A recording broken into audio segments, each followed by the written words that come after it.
Hello, Blue here, and today I'm gonna be kind of actually stepping a little bit outside of my comfort zone, and I'm gonna make a video where I'm just gonna simply do a Dead by Daylight killer perk tier list. I do want to say, first and foremost, this is, of course, all my personal opinion. You can agree, disagree, in between, way you wish, that's totally fine. At the end of the day, I just kind of want to give my personal perspective. And I just realized that this is my 100th video, so I thought, why not do something a little special? And I've always kind of wanted to do one of these. I really do like tier lists in general, so without further ado, let's just go ahead and get started. So we got all the killer perks here. Basically, how it's gonna go is S means it's really good in my opinion, D not so good, and you probably know the rest. Anywho, first off, you have Agitation. This is a Trapper perk. This one just makes you carry survivors faster, and it'll also increase your terror radius by I think like 18% or something like that when you're carrying someone. This perk is kind of like a quality of life one in my opinion. Like, it's obviously, I wouldn't say it's like powerful, but it's neat. I like running it. It pairs really well with Starstruck, so I think I'll put it at B tier to start. It's really good for getting the hooks, done faster. You can go further distances if you want to try to get to a Scourge hook or a basement hook. A lot of basement builds carry Agitation, and again, it pairs really well with certain perks. It could also pair with the other ones, like, let's say, Distressing or Iron Grasp, stuff like that. You'll have to forgive me, by the way. I'm probably going to be clearing my throat a lot. And we're just getting started. Next up is Nurse's Calling. This is a nurse perk. Basically, if survivors are healing within, I think it's 28 meters of you, their auras are shown, both the healer and the person being healed.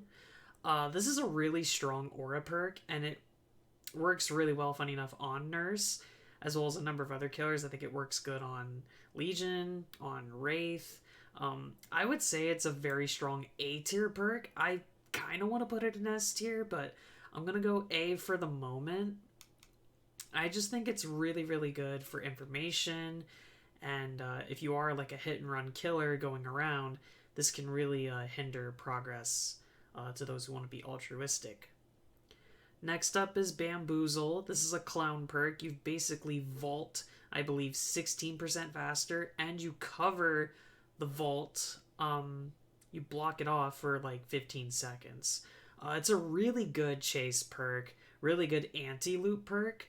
I will probably give this an S. This will probably be the first S in my opinion, because to me it just helps so much in chase. Like, TL walls, take it out. The House of Pain, like on what is it, Haddonfield, can be cut short tremendously with this. The Saloon works really well with this. Various windows and maybe smaller buildings like Larry's, or I should say indoor buildings. Just about any loop that has like a really strong window that you can just vault through over and over, like just a common pallet gym, jungle gym. Having Bamboozle really limits the survivor's options and will cut the time of the chase down pretty significantly, especially if you're an experienced killer. And it's really fun to pair this on, or put this, I should say, on killers that are one shot, like Mikey, Bubba, or if you really just want to smack it on an anti-loop killer at heart, you could put it on like Clown or Doctor or Pyramid Head and just cause a lot of chaos. I think it's a really good perk. Next up is Barbecue. Good old Barbecue and Chili, a Bubba perk. It has been changed a little recently. Not like super recent, but with the big meta change. What this perk does is if you have survivors 40 meters and more away from where you hook a survivor, their auras will be shown for, I believe, 4 seconds. Unless they're in a locker or they're inside the 40-meter radius of the hook. Now, that being said, what they did change is they took off the blood point bonus. You used to get a stackable blood point bonus up to 100% if you hooked all 4 survivors. Since they did change the progression system, I think it's a fine change. I still think this is a really good perk. I'm going to also give it an A. I'm not sure if I'm going to, like, necessarily rank them in order by each tier. Like if I'm gonna say nurses versus barbecue, for example, I might just stack them all and kind of rank them the same, but we'll play by ear. But I would say the barbecue is a really strong perk. It gives you good information. It works on just about every killer. Maybe not the ones that are a bit slower. So like I don't actually think it's that good on Deathslinger, who's my main, funny enough, just because it takes so long to get over there. And by the time you get over there, like if they're on a gen, it may already be done. So next up we have Beast of Prey. This is a Hunter's perk, and this is, in my opinion, I think one of the worst perks in the game, if not the worst killer perk in the game. Could change over time. What this does is when you get Bloodlust, you become undetectable. Now, granted, they did make getting Bloodlust a little easier. It doesn't take as long to get Tier 1, or I believe Tier 2 and 3 for sure. Maybe Tier 1's the same. But that's what it does. It makes you undetectable when you get Bloodlust, and to me, if a survivor, to me, because I would say I'm like 60-40 killer to survivor, so I have a little bit of experience on both, but if you are looping a killer for that long that they pick up Bloodlust, to me the undetectable really doesn't do that much, in my opinion. Maybe if you're in like a tight corridor or a jungle gym, you can maybe catch them off guard, but I mean, the second you lose contact with the survivor or they just throw a pallet in your face, the Bloodlust goes away. I feel like that this just really is not a good perk. It's bad, in my opinion. I don't think I just don't feel like it gives that much value. Next up is Bitter Murmur. This is just a universal teachable perk. Basically, whenever survivor completes a gen, or whenever I should say a gen pops, any and all survivors within like 6 meters of it will have their auras shown for a couple seconds. And then if all gens are popped, all survivors' auras will be shown for 10 seconds. This perk is okay. I think it's pretty fun to run on Huntress if you want to go sniping. I used to run this a lot as a beginner when I was killer, just for information. But truth be told, when you play enough killer, you really don't, like, I really don't think that this will do you too much good, because when a gen pops, you have a pretty good idea of where the survivors are.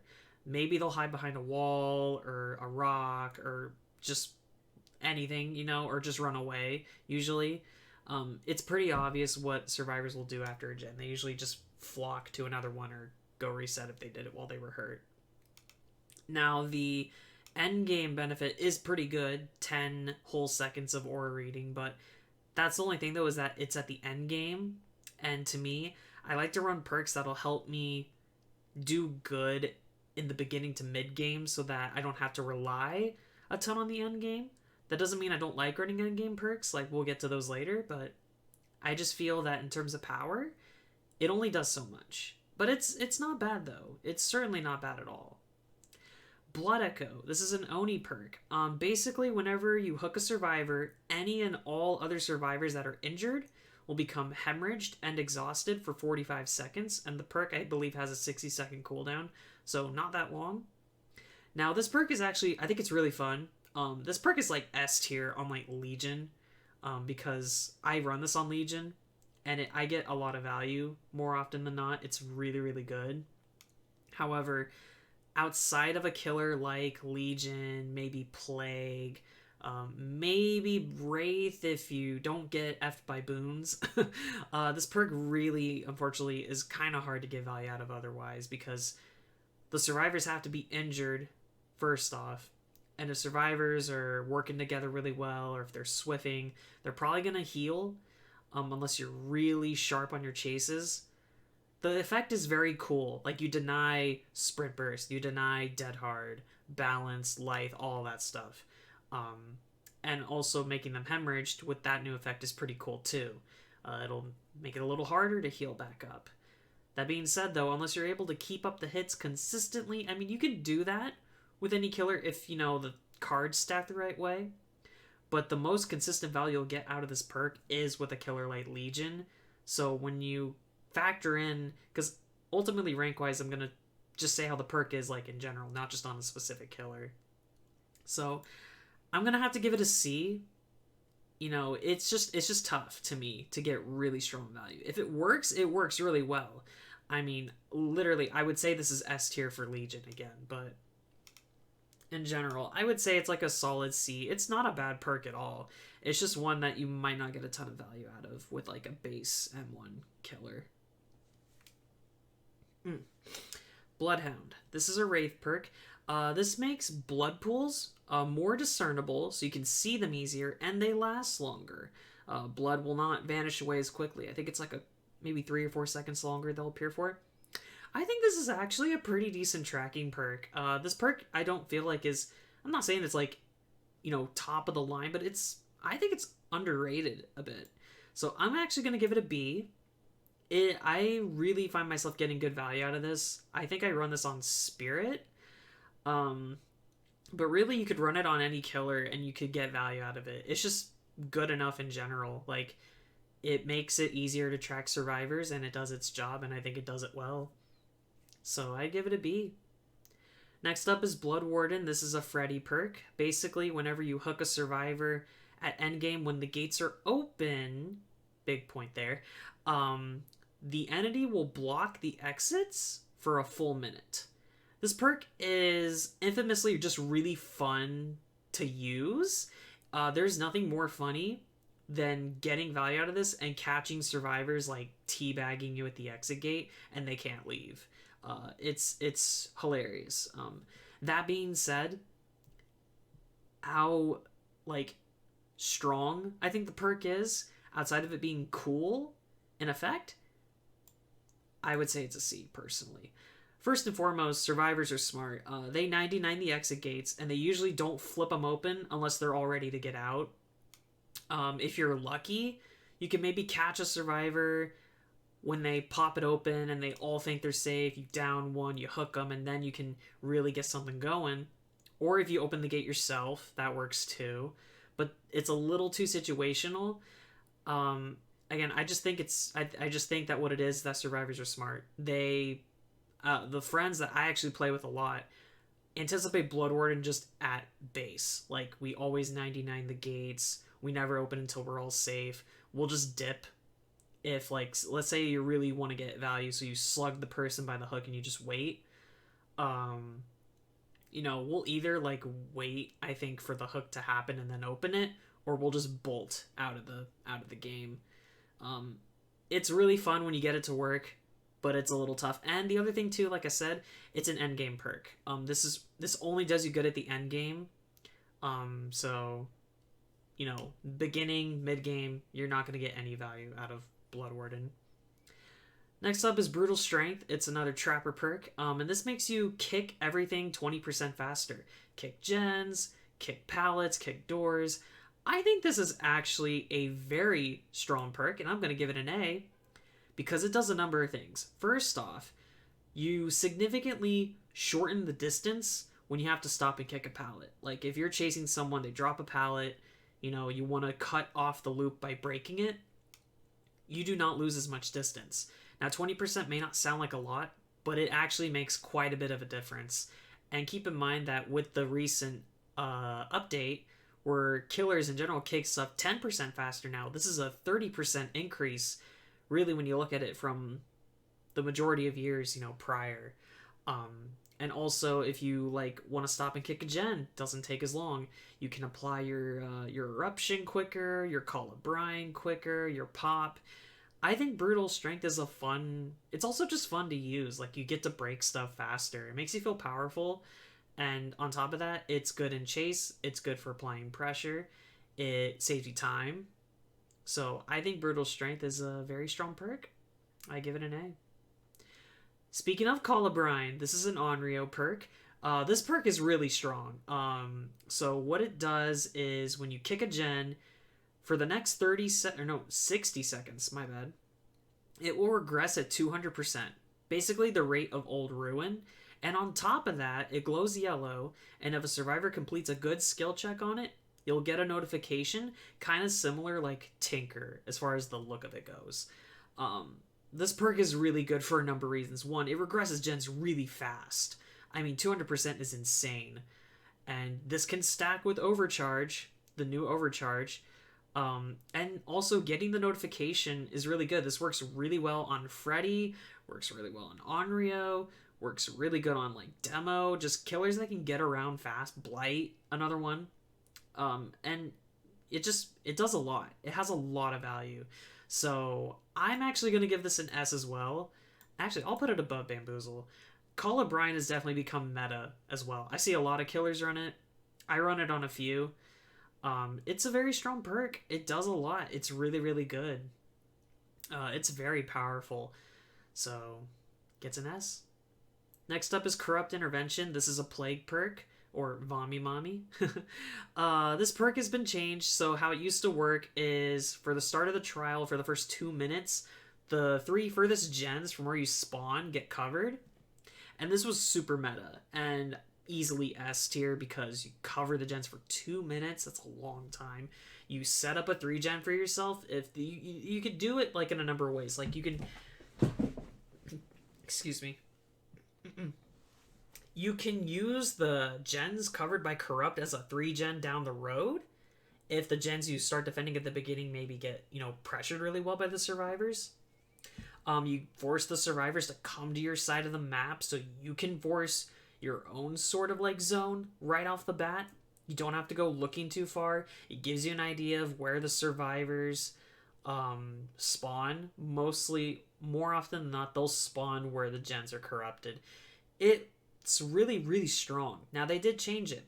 When you down a survivor, it goes away. Doesn't matter if it's 30 seconds into the game. You don't have that. The 2-minute timer is still there, but the second you down someone, though, it vanishes.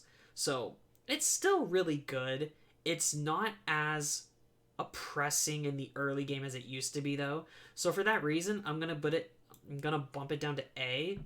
The prior version, I would definitely put it S. Corrupt is still really strong, though. It's just not, I guess you could say, an overwhelming presence, which, funny enough, is another name of one of these perks down here. So, yeah. A tier. Still really strong. Calrophobia, clown perk. How this one works is survivors within your terror radius heal 50% slower. But what they did add to it, though, is if they're healing in that radius, they also get hit with a bunch of skill checks that move really fast. And believe it or not, you do actually get a decent amount of value with the missed skill checks. I mean, even really good survivors will miss. I mean, it's kind of the same thing I say for like Overcharge and Hunter's Lullaby. Like, you can be the best skill check hitter in the great zone, good zone, wherever. But when you get hit with a tough one over and over and over and over, you're going to miss at some point because they're just so fast and they're so unpredictable. That being said, Calrophobia, I would still say is like a C tier perk. The effect is cool, and the healing speed is pretty nifty. However, most survivors don't heal like in the terror radius of the killer. I feel like they'll go to a safe spot and heal. Maybe you will have altruistic survivors that heal pretty, close enough to where you can get value. However, that being said, it's not like a super top tier perk by any means, but I wouldn't even say it's necessarily like a somewhat solid perk. It's okay to me. Again, strong effect, but again, it has to be within your terror radius. If you pair it with distressing, you can maybe do some real damage. But looking at the perk on its own, it's okay. It's not bad. Coup de grace. This is a twins perk. So how this perk works is when a gen pops, your next lunge attack is increased by 80%. The effect is really fun. You get like a super long lunge. If you put this on like a tier 3 Mikey, you're lunging so far. Or if you put this on Freddy, who just already has a pretty nifty lunge, you can have some fun. However, though, it is gonna get a D because the token system, in my opinion, is borked.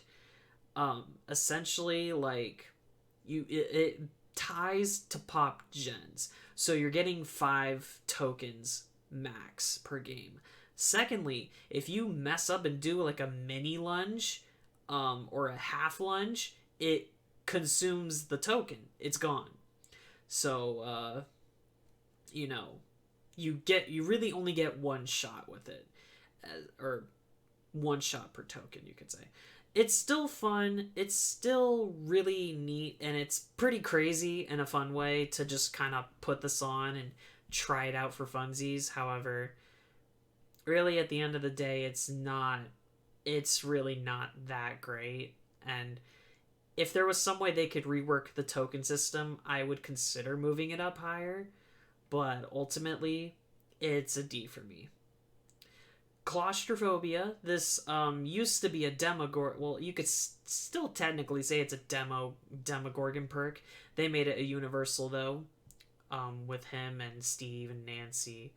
How this one works is when a gen pops, I believe any and all vaults within 32 meters are covered for 30 seconds. This perk, I personally believe, isn't too useful, so I'm actually gonna probably put it in D as well. So it sounds really strong, like you cover all the vaults where the gen pops. But keep in mind, when the gen pops, it's essentially, when you're playing killer, it's a dead zone. Like, it's a no zone that you really shouldn't go visit because, I mean, the gen's done. So if you pop like a jungle gym on Crotus Pen in one of the very corners and you get them all covered, cool. Survivors are probably out of there. Sure, surely enough. And I could see like some situations where it does good. If you go to a gen right as it's popped in your face, you can maybe cut them off from a window. That saves them traditionally. But it's a little too situational, I feel, to be strong or even just decent. So it's gonna get a D for me. Let's see how many we have left. All right, we still got a ways to go. My throat's not hurting quite yet, but we're doing okay. Dark Devotion. This is a plague perk. So they did change it. It used to be with a basic attack, but now even an M2 will apply it. So that's pretty cool. But when you attack your obsession, they take your terror radius and you become undetectable for 30 seconds. This perk is it's really fun to mess around with to mess with survivors with, mess around with them. Gosh, words. I mean, it's a really neat effect. Like, you give them your terror radius. So if you hit the obsession, and let's say you let them go, they run to their friends. They have the terror radius. Their friends are like, "What the heck? The killer's right on you," and it's like, and you're kind of like tripping a little bit. You're like, "What's going on?" And then you, as the killer, while you're undetectable, and 30 seconds is a pretty good amount of time to be undetectable for. You just go somewhere else and you go scare another survivor. It's really fun. I think Dark Devotion has some pretty fun effects, so I'll give it a B. As far as its stability, I'm not gonna say it's like super top of the ticket, but it's a very fun perk to run. I think that you also get pretty good value unless your obsession like DCs. You're gonna get some good use out of it. You don't even have to, it's not like you have to hook the obsession. You just have to hit them. So if you really want to just scare survivors the whole trial or something like that, you can just M1 or M2, just tap your obsession, let them go, and then, keep it going. It's really fun. Next up, we have Deadlock. This is a pinhead perk.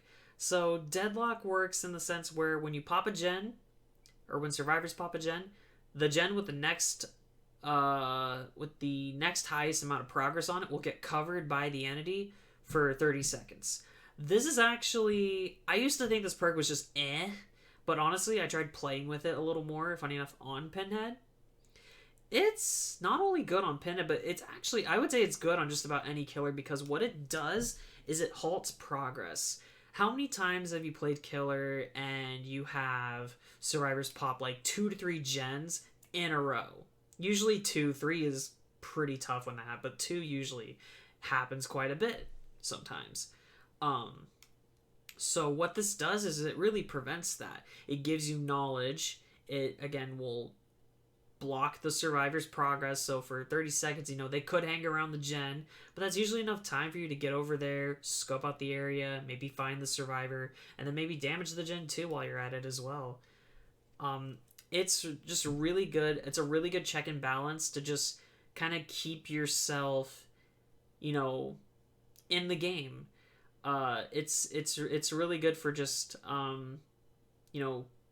making sure that you don't get all the gens in succession just done, done, done, done. This can help you really catch up. And so for that, I am going to give it an A. I'll put it behind barbecue. Again, does a lot. Information, heeds progress. Heeds? Is that a word? Impedes progress? That's what I meant to say. Also, I need to shut my door, sorry. One second. There we go. Yeah. Impedes survivor progress, gen-wise. It does a lot, and it's strong. I would say it's really strong. Moving on after that, we have Dead Man's Switch. This is a Death Slinger perk. This perk used to be infamously and just it was horrendously bad. They did change it though, and and actually they recently changed it again off of just this recent 6.13 patch. 6.1.3 patch, whichever it is. So how it works is when you hook a survivor, anyone that's on a gen that they get off of it, the entity covers it for 30 seconds. It used to be 45, but they brought it down to 30. And it also will show up in a white aura. I should have probably said that Deadlock does the same. If I haven't. Oh, shoot. What's up?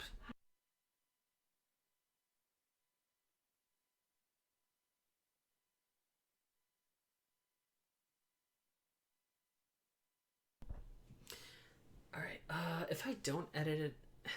words. If I don't edit that out, I had to talk to someone really quick, and that just caught me off guard. Anywho, where was I? I might just leave it in anyway.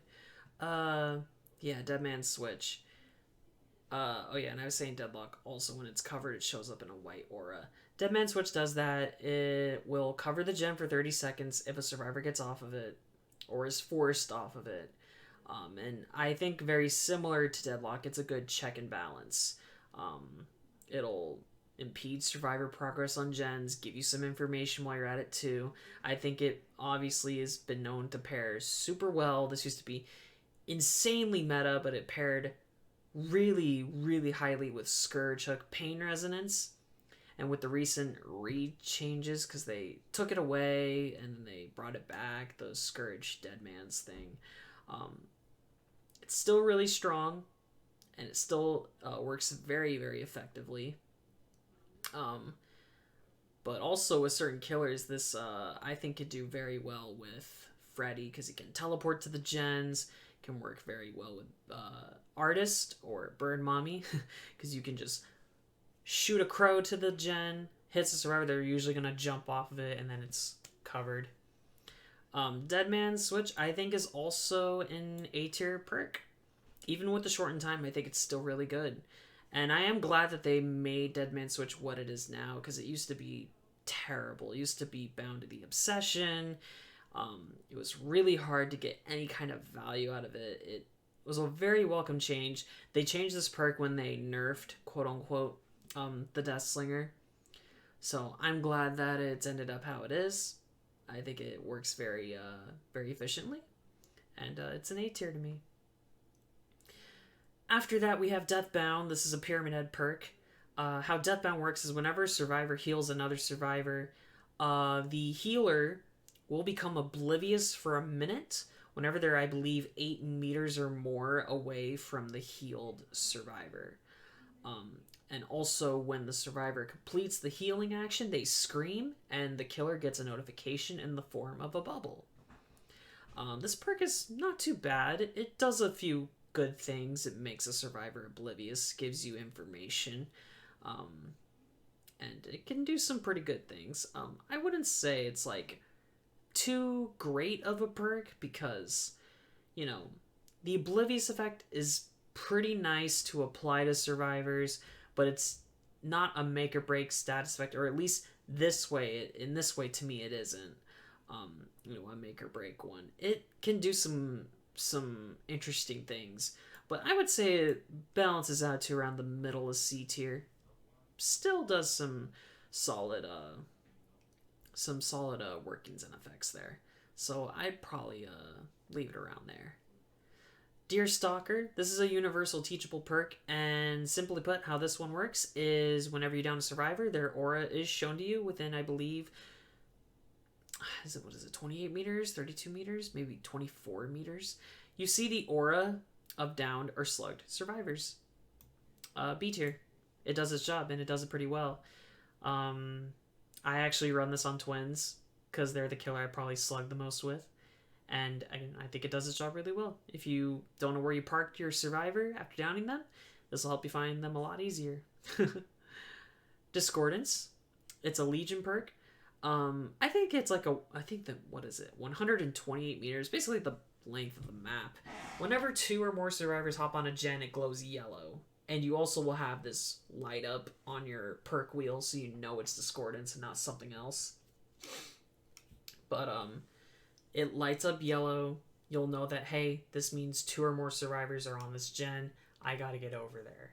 Or I gotta maybe keep it in mind at least, because if you're maybe in the middle of a chase, I wouldn't just necessarily dip for Discordance, every time. But that's what this does. And it's really good for information.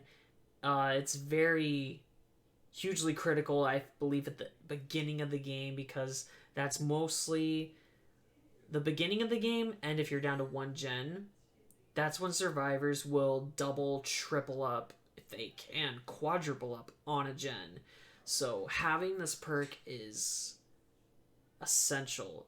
It's so huge for getting a jump on survivors pumping out gens together. I'm going to put it in the A tier, and this perk, I believe, works very well on fast killers with great map mobility. Blight, Billy, Spirit, Legion works really well on to get good frenzy value. I think it is a very, very good perk, and I think is one of the best information providing perks in the game. Moving on from that, we have Distressing. This is a universal teachable perk. This one, I believe, increases your terror radius at base by 28%. And you also get 100% more blood points in the deviousness category. Really, there's only one killer I think this is feasible on, and that's Doctor.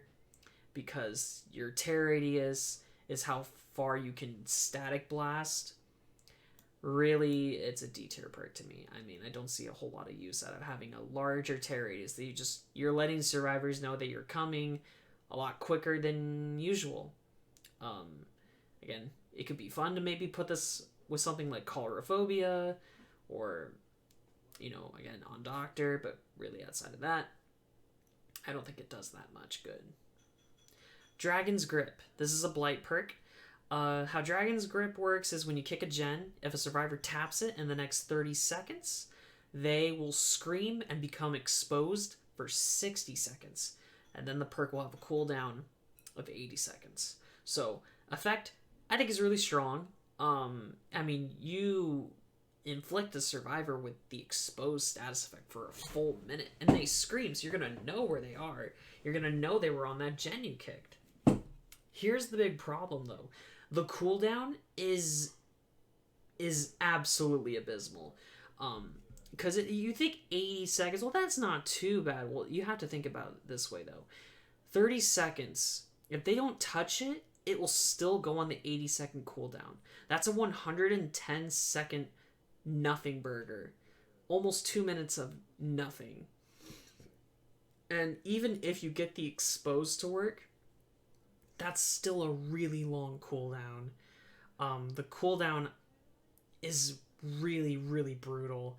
And because of that, it is actually going to get a D. Because I just can't get past the fact that in the 30 seconds, if you don't get that tap, you get nothing for basically 2 minutes almost. And you have to wait so long to use this perk again. It's really unfortunate because I do think the effect is strong. But with a cooldown that long, you could go full games without even getting one proc of Dragon's Grip. And on a good day, I feel like you could get maybe 1 to 2. At least from my experience. After that is Dying Light. This is a Mikey perk. aka the Shape. How this perk works is the Obsession heals faster and unhooks faster. And when you hook anyone that isn't the obsession, you give a 3% penalty to basically everything: doing gens, cleansing totems, opening chests, healing, unlocking exit gates, all that stuff. And 3% may not sound like a lot, but let's say you get, um, you know, let's just say 2 hooks on every survivor that isn't the obsession. So that's 6 times 3. That's 18%. Let's say you kill them then. That's 21, 24, 27%. You could do a lot of slowdown if you get your stacks in. Now again, if you have your obsession DC or you kill them early, and by the way, when your obsession dies, you lose all the value. It's not like save the best for last where you're going to keep your tokens. You lose everything. So you really don't want to go after the obsession much at all. You want to keep them alive with Dying Light.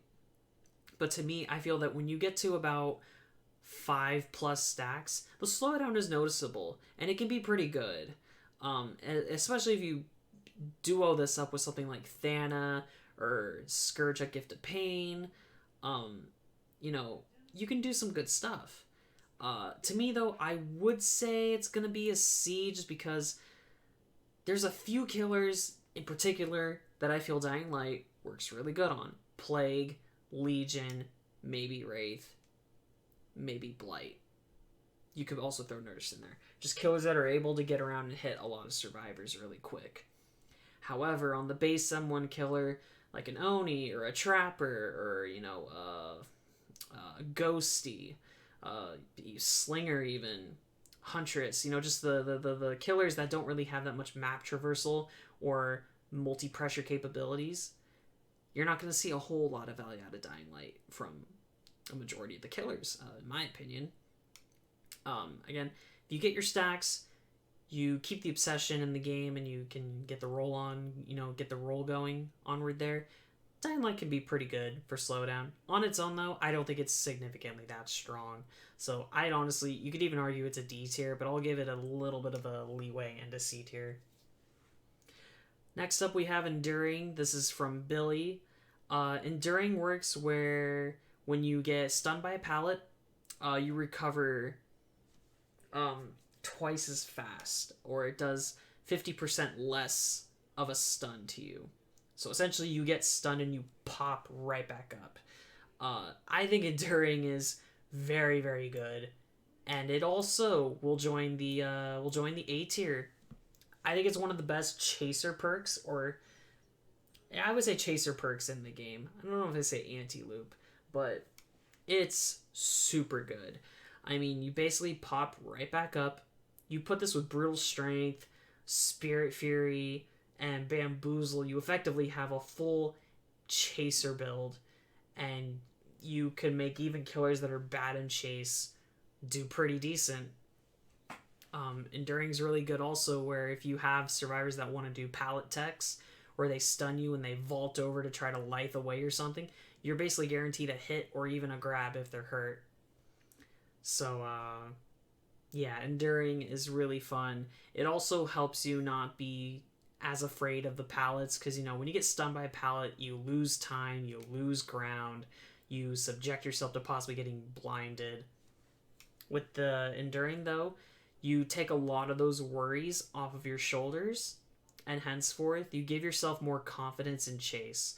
That's why I really like Enduring, so I think it's a very good perk. Next up, we now have Eruption. This is a Nemi perk. Eruption is when you kick a gen, it glows yellow, and it plants a parasite in it, so when you down a survivor, any gens that are erupted, and all gens that are erupted, will explode, losing 10% of their progress and making survivors actively working on them incapacitated for 30 seconds. 30 seconds. That's not right. 16 seconds. The perk has a 30-second cooldown. This is criminally underrated, I would say. Eruption is very, very good in my opinion. And it is also, we'll put it here. Above barbecue. There we go. I would also say it's an A tier perk. Eruption is really strong, and I mean, it also encourages you to kick gens. Um, Combine this with the fact that kicking gens, is actually kind of worth something now. You make it lose more progress than before, and you do it faster at base kit. Applying eruption is even easier than before, and they also did change it. It used to just be 6% and 10 seconds of incapacitation. Now it's 10% and 16 seconds, so they made it even better. Eruption can be really deadly if you get it rolling. I mean, if you just kick a gen that survivors are going to go back to and try to pump out, you get your chases done, you get knowledge out of it too, by the way, for survivor, because they will scream and jump off of the gen. Then, hey, they went back over there and they can't do anything. They're incapacitated. That's the best part, I think, actually, is you incapacitate the survivors. Like, they can't just hop back on the gen. They can't pump it out if it's at 90. They have to just sit there and watch it go down and watch you probably get over there in time before they can really get it done. Eruption is one of my favorite gen regression perks to run. Moving on, we have Fire Up. It's a Freddy perk. How this perk works is it applies to gens being popped. And that's how you'll get your tokens. You can get up to 5. But every time a gen is popped, you do everything 4% faster. That's kicking gens, kicking, doors and breakable walls, picking up survivors, putting down survivors, vaulting. You do it all 4% faster per pop gen. Now, it's not going to really seem too noticeable at first, but when you get to about 2 to 1 gens left, it's pretty noticeable. And by the end of the game, if you get to the end game, it's 20%. Basically brutal strength, but applied to more than just pallets and gens. Because of that, because Fire Up really only takes off near the end game, or near, the final gens being left, I personally can't say it's like a very high-end perk, but it's fun. And it's kind of cool. Yeah, I mean, I like doing stuff faster. It makes you feel powerful. So I'm going to give it a pass for a light B. You could still get it to be pretty noticeable even if you just get 2 gens completed on you. That's 8%. You do everything faster. And again, you combine this with brutal strength, it'll be very, very noticeable. So overall, I'd say Fire Up is a fun perk to run. I wouldn't say it's a strong perk in the meta, but it's a good time. It's pretty neat to use. After that, we have Forced Penance from Pyramid Head. So whenever you hit a survivor that's taking a protection hit, you inflict Broken on them for 80 seconds. And that's basically it. You will make survivors that try to take protection hits broken for almost a minute and a half. Now, hear me out. I'm going to put it in the D tier. Here's why. Yes, having a survivor broken for 80 seconds, that's a long time. They can't heal. They're going to be one hit for a while. Cool beans. But, let's be honest. When you're broken, what do? You sit on a gen. That is the reason I think that the broken status effect is actually not that strong when you're, from the killer's side. Like, you may think it's cool. You get them broken, it's you're really doing some damage. They can't heal. Well, if they can't heal, what are they going to do? They're going to do gens. They're going to sit on a gen. That's what I do if I'm broken. I sit on a gen. I don't bother trying to heal because I can't heal. Making survivors have to heal is one of the best ways to apply pressure and slowdown. And you essentially kind of do yourself a disservice if you break them. I mean, again, it's a neat effect. I mean, you can keep them one hit for a while, but it's really easy to just go do the gens because that's all you really can do when you're broken. That's why while I think that Plague's perk, while her power is strong, I run a good amount of slowdown, such as Dying Light and Thana, on Vommy Mommy, because since I know survivors are going to be broken for much of the game, they're going to do the gens. They're going to really try to get the gens done. So, yeah. All that aside, Force Penance, that's why I personally believe it's a D tier perk. Now we have Franklin's Demise, a Bubba perk. Whenever you basic attack a survivor, any item that they are carrying will be dropped forcefully. On top of that, it will start to lose charges. And when you see it fade more to red, I'm not sure exactly how long it takes, but it's a decent amount of time, maybe like a minute-ish, or maybe even a little more. When it gets to just a full pure red, that means it's been completely depleted of charges. You can tell by the intensity of the aura how close it is to getting there. Franklin's, I really enjoy running. It's a good time. You can take away survivors' precious items. It's a pain in the butt to play against. Of course, you lose your great things, your great items, and your tools. I mean, your strong med kits, your strong toolboxes, your flashlights, your keys, your maps.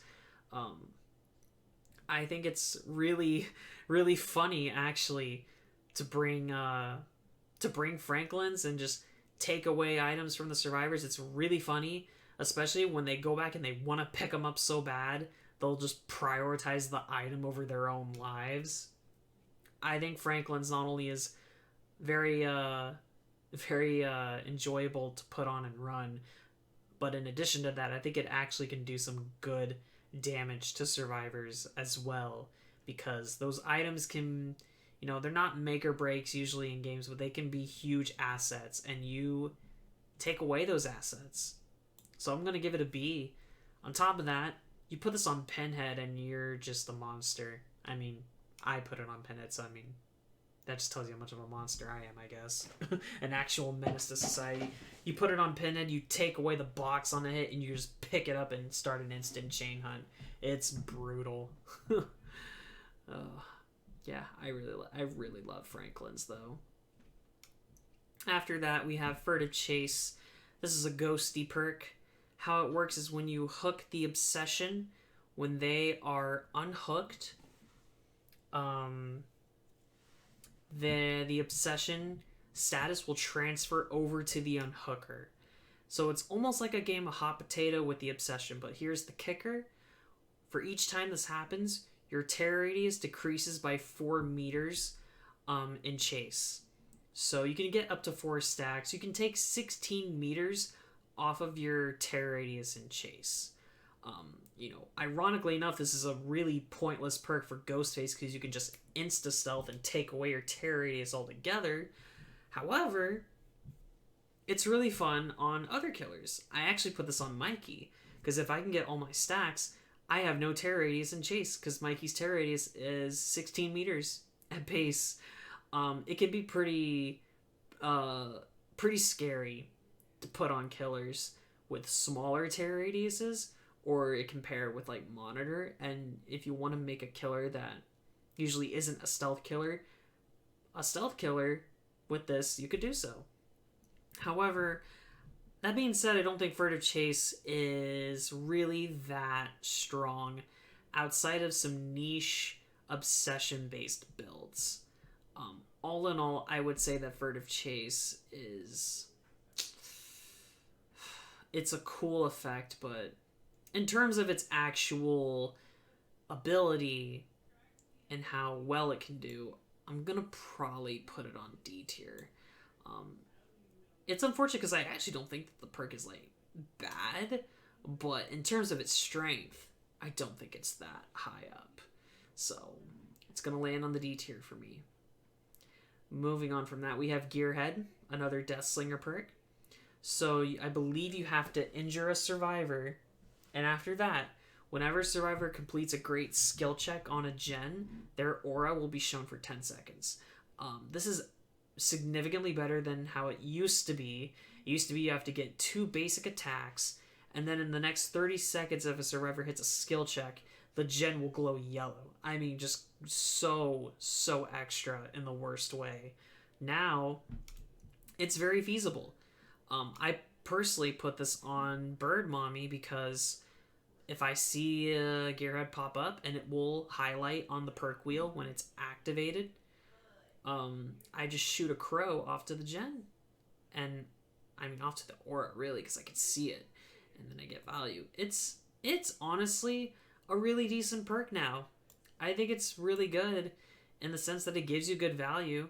It doesn't necessarily, like, you know, do a ton in terms of shifting maybe the outcome of the game, but it really can help. So Gearhead to me gets a solid B. After that, we have Grim Embrace. This, speaking of artist, it's an artist perk. How this one works is if you hook every survivor once, you get like a token for each time you get a unique survivor hooked. It's kind of like barbecue in the token sense.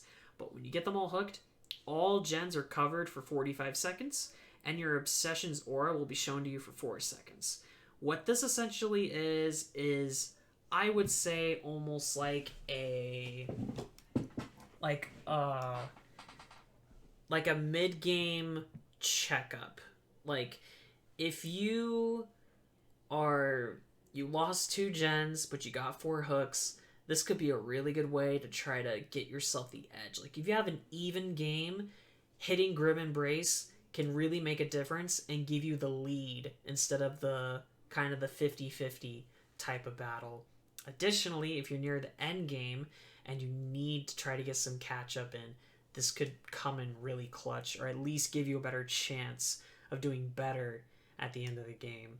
I mean, all the gens are covered, they can't do anything, and if it isn't the Obsession that you just put on the hook, you can go find your next survivor to chase and get some catch up in.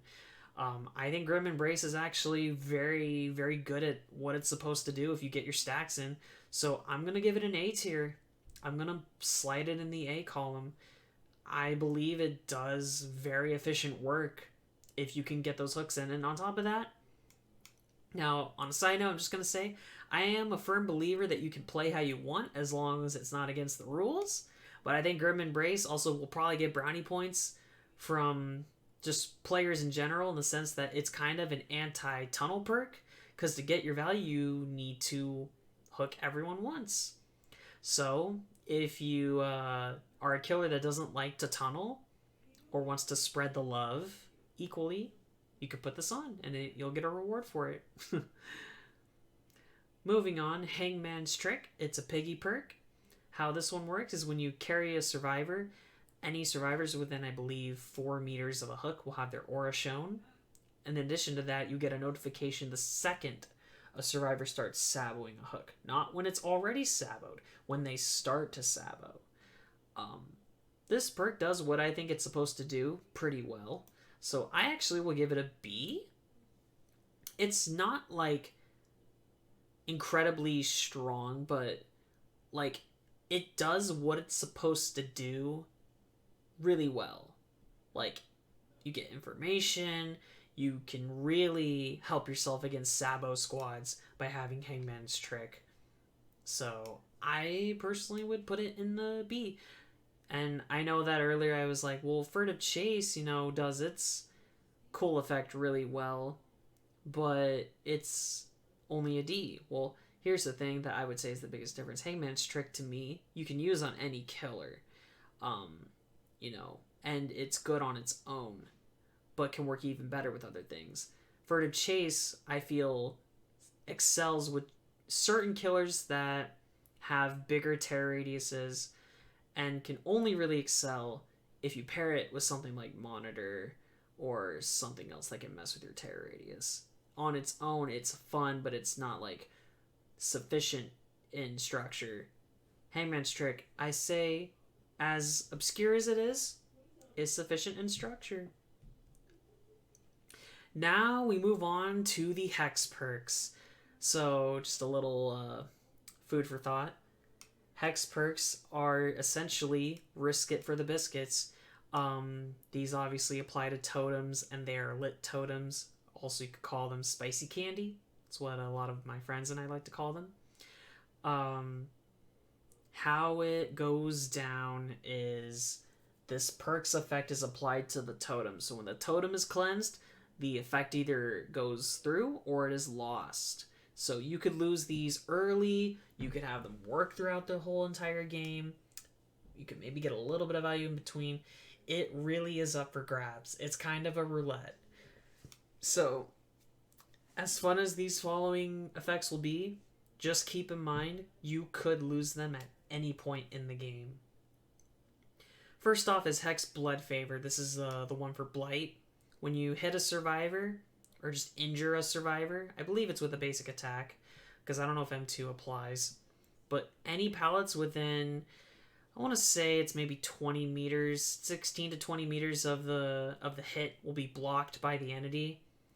So if you get a nice hit and a survivor bolts for a pallet to kind of try and extend the chase and feel safe, they can't use the pallet. Or pallets, multiple pallets, any pallets within the radius are blocked. And I believe it's for, I think it's like between 20 and 30 seconds. It's kind of a big window, but I'm a little iffy on the exact time. I would say it's actually decent in terms of its anti-loop and shortening chase's potential. However, just bearing in mind that, again, it's a Hex perk, and that's what it does, I'm going to give it a C. I do think it can do a good job, but for being a Hex that you have to take a basic risk, basically a risk it for the biscuit perk, and this is the value you're getting, you block pallets and chase, I don't think it's enough of a reward if you get it to work to, I believe, warrant a high grade. That being said, it can work really well though still, but I'd say it's a C. Next up is Hex Crowd Control. This one belongs to Trickster. How this one works is when a survivor fast vaults any window, it's covered by the entity for 30 seconds. And it can cover multiple windows for the record, whereas Bamboozle can only do one at a time. Crowd Control, really, to be honest, I'm going to put in the same spot as Blood Favor. Like, I'm just going to give it a C. The effect is cool, but you can lose it really early. Now, granted, I think if you put Blood Favor and Crowd Control together, you basically have an anti-chase build, or anti-loop pro-chase ender, I don't know words, build, but with hexes. However, again, while I think Crowd Control, can be pretty tough to play against and pretty, solid to use, it's only going to do so much, and again, you're really going to be limited on the value depending on just how long you have the totem up for. I may be pessimistic when I say this, but to me, I anticipate that if I bring a Hex Totem, it's not going to last the whole game. If anything, it'll go away pretty quick, with the exception of certain ones, which we'll get to.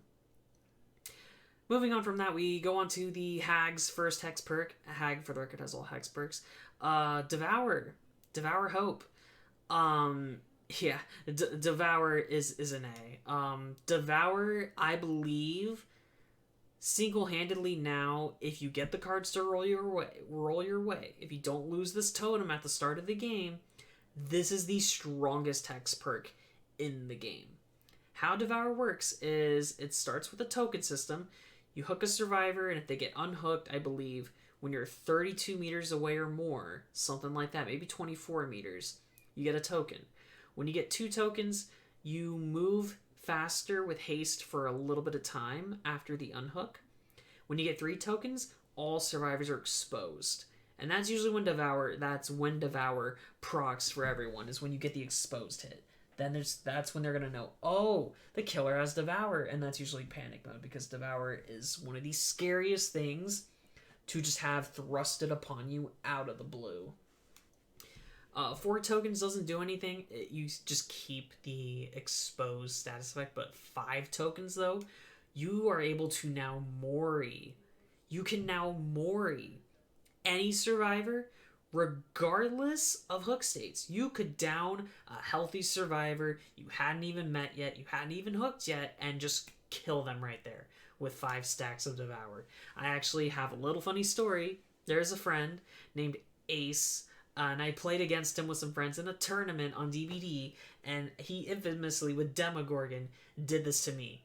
He downed me the first time he saw me in Chase and killed me with Devour.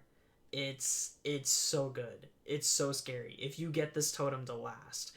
That is the tough thing, though, is that at 3 stacks, you have to know that everyone's going to be looking for it. They're not going to heal. They're not going to do gens. They're going to look for the totem, because that's priority number 1.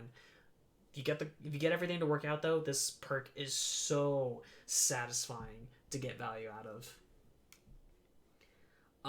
Haunted Grounds. This is a spirit perk.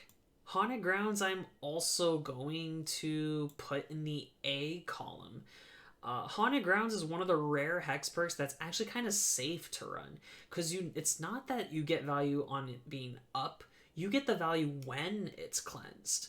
So how that plays out is if a survivor cleanses this totem, and it's 2, by the way, actually, it will appear on 2 totems, but when you cleanse 1, the other will fade to dull.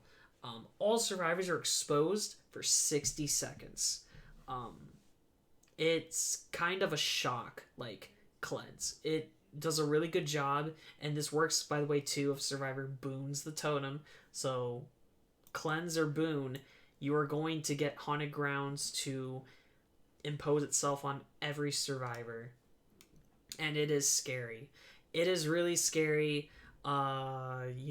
It's really funny. We honestly have a running gag with it where we see a lit piece of candy, we say Haunted Grounds, because if it is Haunted Grounds, we just burst out laughing. You just find out we're all exposed and watch the killers chasing one of us, and we just screw them with Haunted Grounds. It's so good. But on top of that, though, it's a safe perk to run.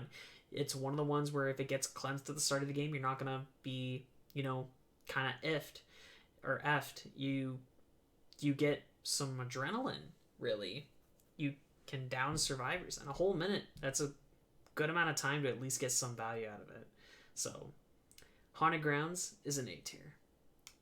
Moving on from that, we have Hex Huntress Lullaby. Obviously, Huntress perk. How this one works is every time you hook a survivor, you get a token. I believe at, between 1 to 4 tokens, how it works is there is a delay between the sound of the skill check and it appearing on your screen when you're doing a gen. And the more tokens you build up, the bigger the delay is. So, like, you could hear it and it doesn't pop up right away, or you could have it pop up and you don't hear it until it's already there. So it's really there to kind of trip you out. But 5 tokens, though, is where it really gets good. It's where it really starts to spice up. 5 tokens, skill checks are silent. They are completely silent. And you could be playing or play this game for thousands of hours. Silent skill checks are such a throw off. And they go fast, too. At least I think they do. They feel fast, that is. Additionally, though, if you miss a skill check with Huntress Lullaby, you lose an additional 5% of progress, I believe, on top of the progress you already lose when you miss a skill check. There was a time I played with some friends, and 3 of us in a row missed a Huntress Lullaby skill check. We went from having a gen at 99 to what felt like 60. Almost half, just gone. It was demoralizing, you could say. It's good. It's great, really. It's a great effect, and it works very successfully if you get the totem to last. So I would say because of the hex circumstances, it's a strong B. It's a really strong B. Because you do have to remember that, you could get some good survivor squads that fan out, cleanse the totem early, or just with the skill checks even. Really the most value I feel comes from the silence of the skill checks. The delays can be caught on to by pretty good survivors. So you could get some squads that are still really strong even throughout the time you have tokens active with the totem up. After that, we have a universal teachable hex perk, Hex Noed, infamous Noed. Noed is very well known. Noed is probably, I would say, the most well known hex perk of them all.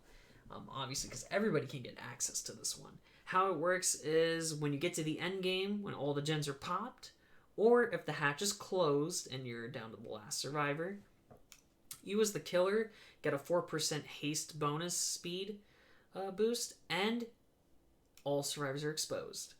So you just instantly knock them down. There was a point in time with this game where a lot of killers ran Noed, and it was very meta. What I view Noed as is a super strong end game kind of like buffer, like a second chance perk. If you got your butt kicked and the gens were just all done in really fast succession, and you want to at least try to guarantee yourself a kill or maybe get another kill depending on how many you already have, Noed is a really, really solid way of attaining that. Again, because you move faster and they're exposed. Now, the thing that has changed with Noed is that the aura can be seen now. It starts at, I believe, 4 meters and grows to 24 over a 30-second span. So now it's a little easier for people to find the Noed, whereas back then you could just not know where the Noed is and have to dip. Now, survivors get a little more confidence. So I think it was a good quality of life change. Don't think it makes Noed any weaker than what it was, or any weaker in sense. I kind of maybe spoiled where I'm going to put it by saying, weaker than it was. Because to me personally, I'm putting Noed by Bloodwarden. I think it's a C tier perk. I think that Noed is, very strong in the end game. That's it. It's strong in the end game. It, again, does nothing for you at the early game, does nothing at the mid game, and it can be cleansed.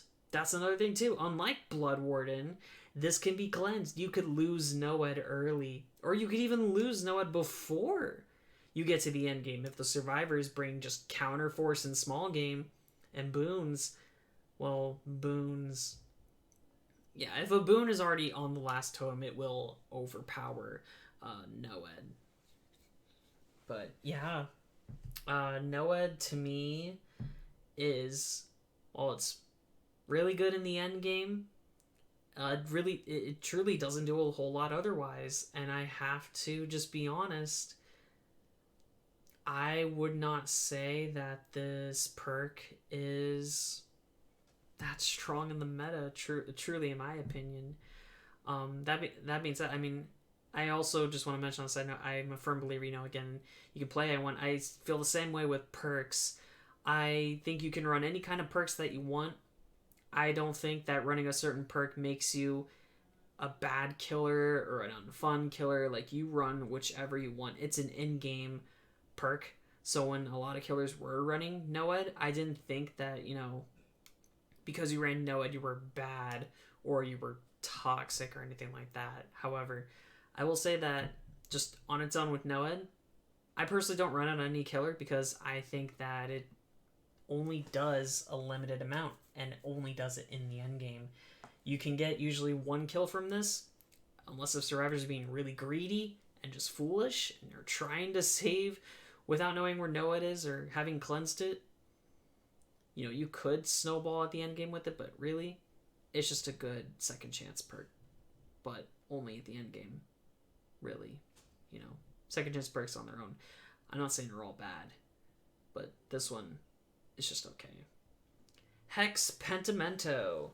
This is a artist perk. So Hex Pentimento, if boons weren't a thing, this honestly would be like an S tier perk, or at least an A tier. How this one works is when totems are cleansed, not booned, but cleansed, you'll see the aura of them destroyed on the ground.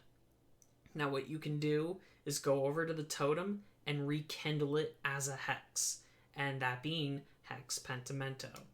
How Hex Pentimento works is at 1 token or 1 totem rekindled, You apply a 30% penalty speed to survivors doing gens.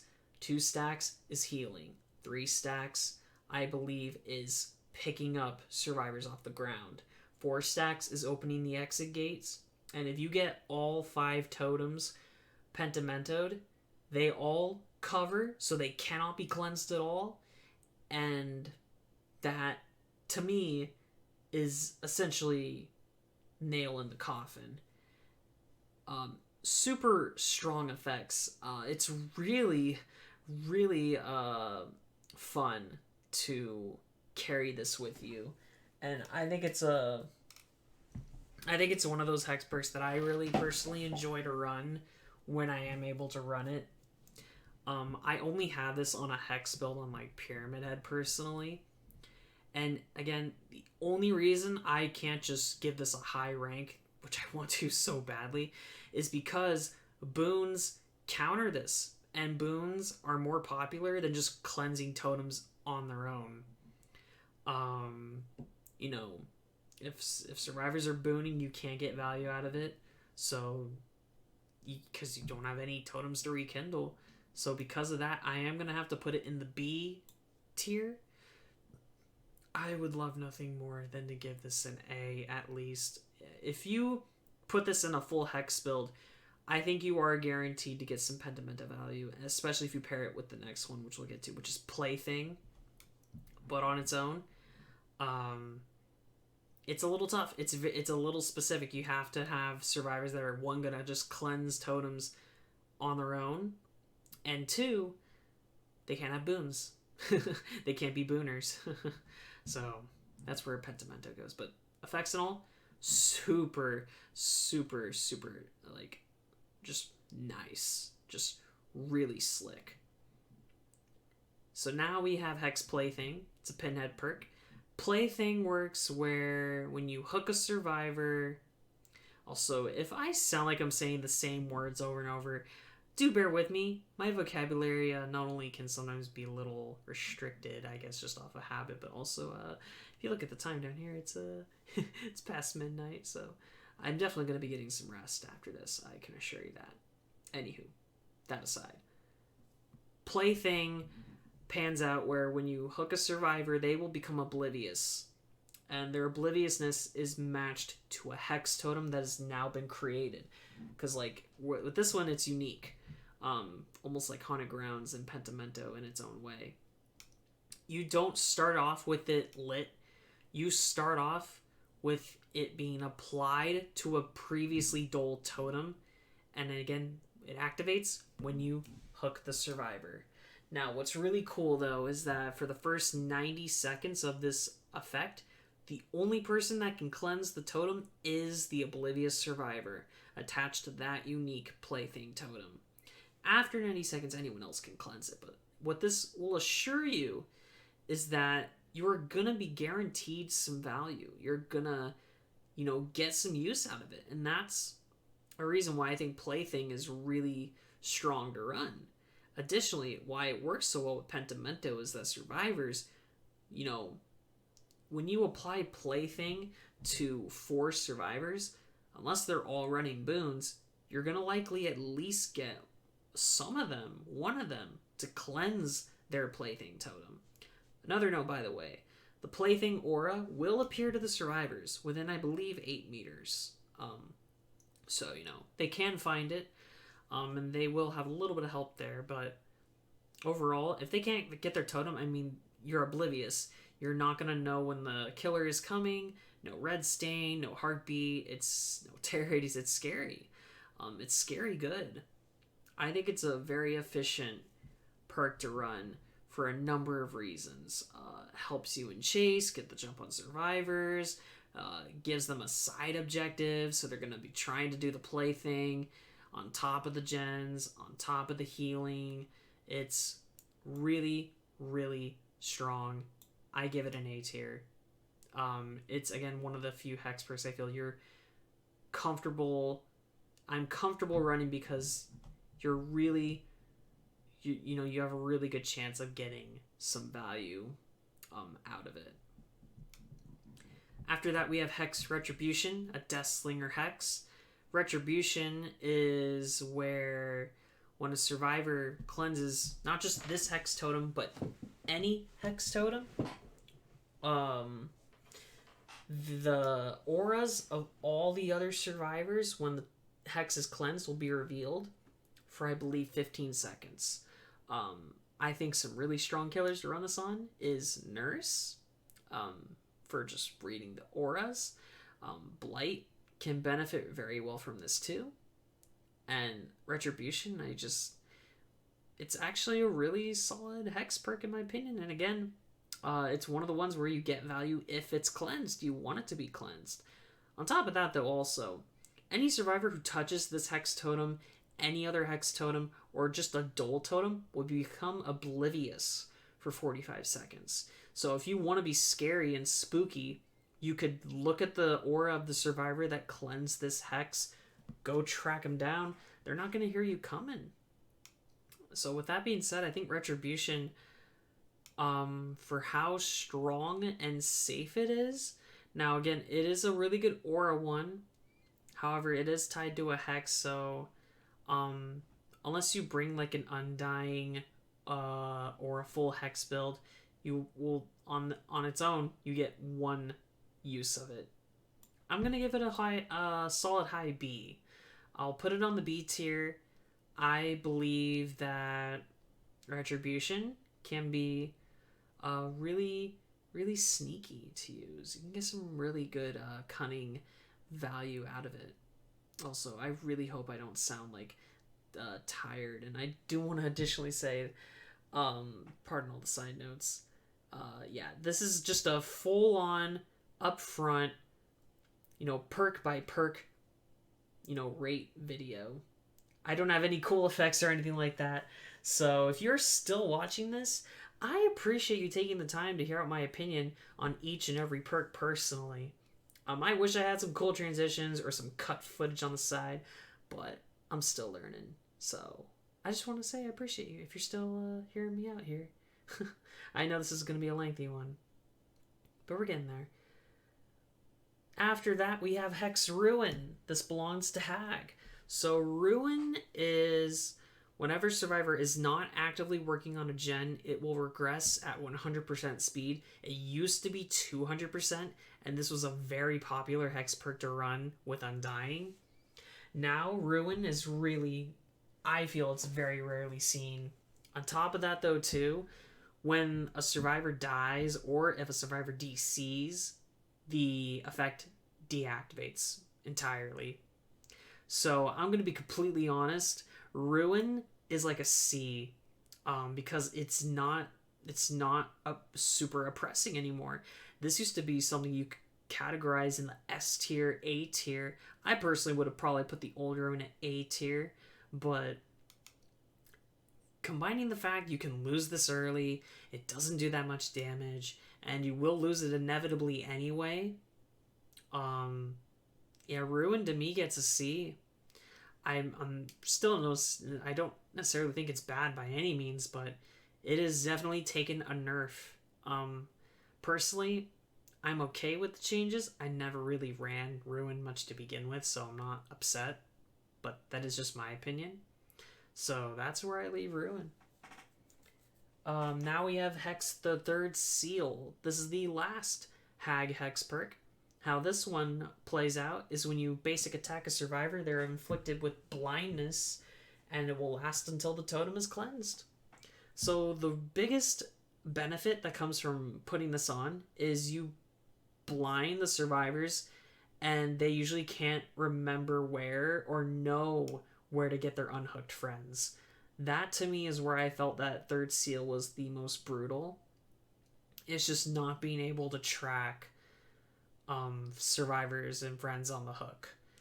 Again, also it works with any aura. You can't see gens if you're running Visionary. This will counter that.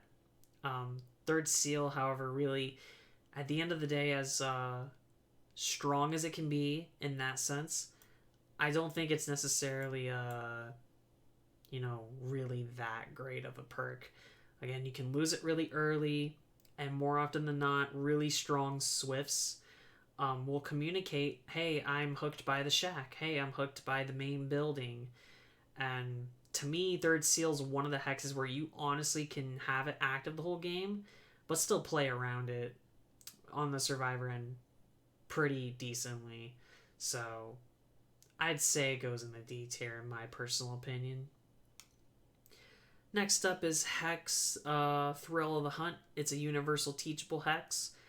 This one's kind of simple. It takes longer to cleanse hex totems, and you also get a bonus, a blood point bonus. I can't remember in which category, but I think it might be in the hunter one. So it gives you a little blood point bonus. You also get a little counter on your perk wheel of how many totems are up. So if you see a 4, that means one of them was cleansed. Thrill is good in unison with other hex perks. On its own, it's okay. It doesn't do anything bad. It just doesn't really do anything like substantial. And it is one of the ones again where having it be cleansed doesn't deliver a blow to you. It's one of the ones you can feel comfortable or safe to run. So I will give it a C. I think it's a C tier perk. I'd put it there, and again, anybody can have access to it because it's universal, so that just makes it a little more appealing to me. After that, we have Hex Undying. This belongs to Blight as well, and this is essentially like a Hex shield. If you pair this with Devour, Ruin, Haunted Grounds, Retribution,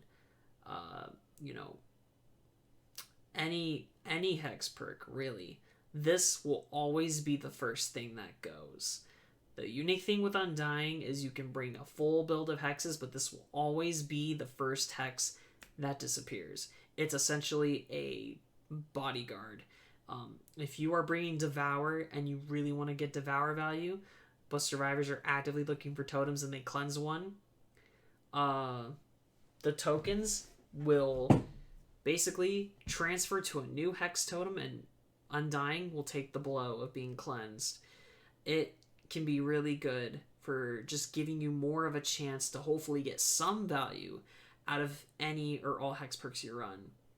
Another thing, though, that is kind of cool with Undying is if you pair it with Haunted Grounds, you can get 2 doses of Haunted Grounds. Because if it's the Undying Haunted and then Haunted after that, you're getting two waves of Haunted Grounds value. So I think that Undying is another one of those ones that it's safe to run. And it also will show you the auras of survivors within 4 meters of a Dull Totem.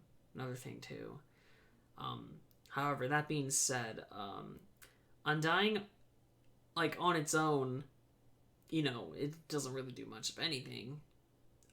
But it's it's very superb in protecting other hex totems. So I would probably put this in the A tier as well. It's a very popular one. That is all the hex perks now. Now we have Hoarder. This is a twins perk. Hoarder works where whenever survivor picks up an item, whether on the ground or from a chest, or they begin opening a chest, the killer will get a notification in the form of a bubble. It's usually going to be either of the item or the chest. On top of that, 2 additional chests will spawn on the map, so you're guaranteed some Hoarder value. That being said, Hoarder to me is a little too situational for me to even consider it to be strong. Like, as far as it on the twins go, I think that this perk is great on Pinhead because it applies to his box, or Nemi because it'll apply to his vaccines, and then same for Wesker when he comes out. And for the record, the Wesker perks are not on here. I do know what they are. However, I personally like to play with the perks before I give like a rating, because even with perks I don't run, I have at least tried them. So the Wesker perks will not be on here. Just a little heads up on that. But maybe if we revisit this in the future, I could touch on that then. Hoarder to me, though, to put it simply, I think is a D tier. Because while the information is okay, I mean, you are kind of giving the survivors a benefit. You give them, I mean, you're giving them 2 extra chests to find good items in. And what if it's a survivor group that's running like Ace in the Hole, Residual Manifest, Pharmacy, and or Appraisal? I mean, you're giving them some pretty good stuff. It just really, I don't feel, does enough for you as a killer to be like a really sufficient perk to run, in my opinion. That's another reason I also want to mention why Dying Light isn't super high, is because you do give that bonus of the fast healing and unhooking, but at least, though, you get the slowdown. Here, you get a little bubble, and again, outside of Pinhead, or Nemi, I don't think it's really that strong. Hysteria, it's another Nemi perk. Hysteria works where when you hit a survivor, any survivors that are injured, including the one you just hurt and put into the hurt stage, will become oblivious for 30 seconds. Not only do you get a lot of value out of it because the cooldown is short, but the oblivious status effect is sneaky good. In this way, it's really good because you can apply it a lot, and also can apply it to hurt survivors. I think it not only just works good on the killers that can hit and run, but it's feasible on even M1 killers. Because you can apply it to the survivor you just hurt and make them kind of have to, look over their shoulder a little more often. I would say that Hysteria is a very solid B. You can even argue A. I'll put it in B, though, for the moment. I like Hysteria. I like it a lot, actually. After that, it is I'm All Ears. This is Ghosty, a ghosty perk. I'm All Ears works where when a survivor performs a fast vault, whether over a pallet or through a window, their aura will be shown, I believe, for the next, I think it's 8 to 10 seconds. Maybe a little longer. So I gotta stretch. Give me a second. My bad.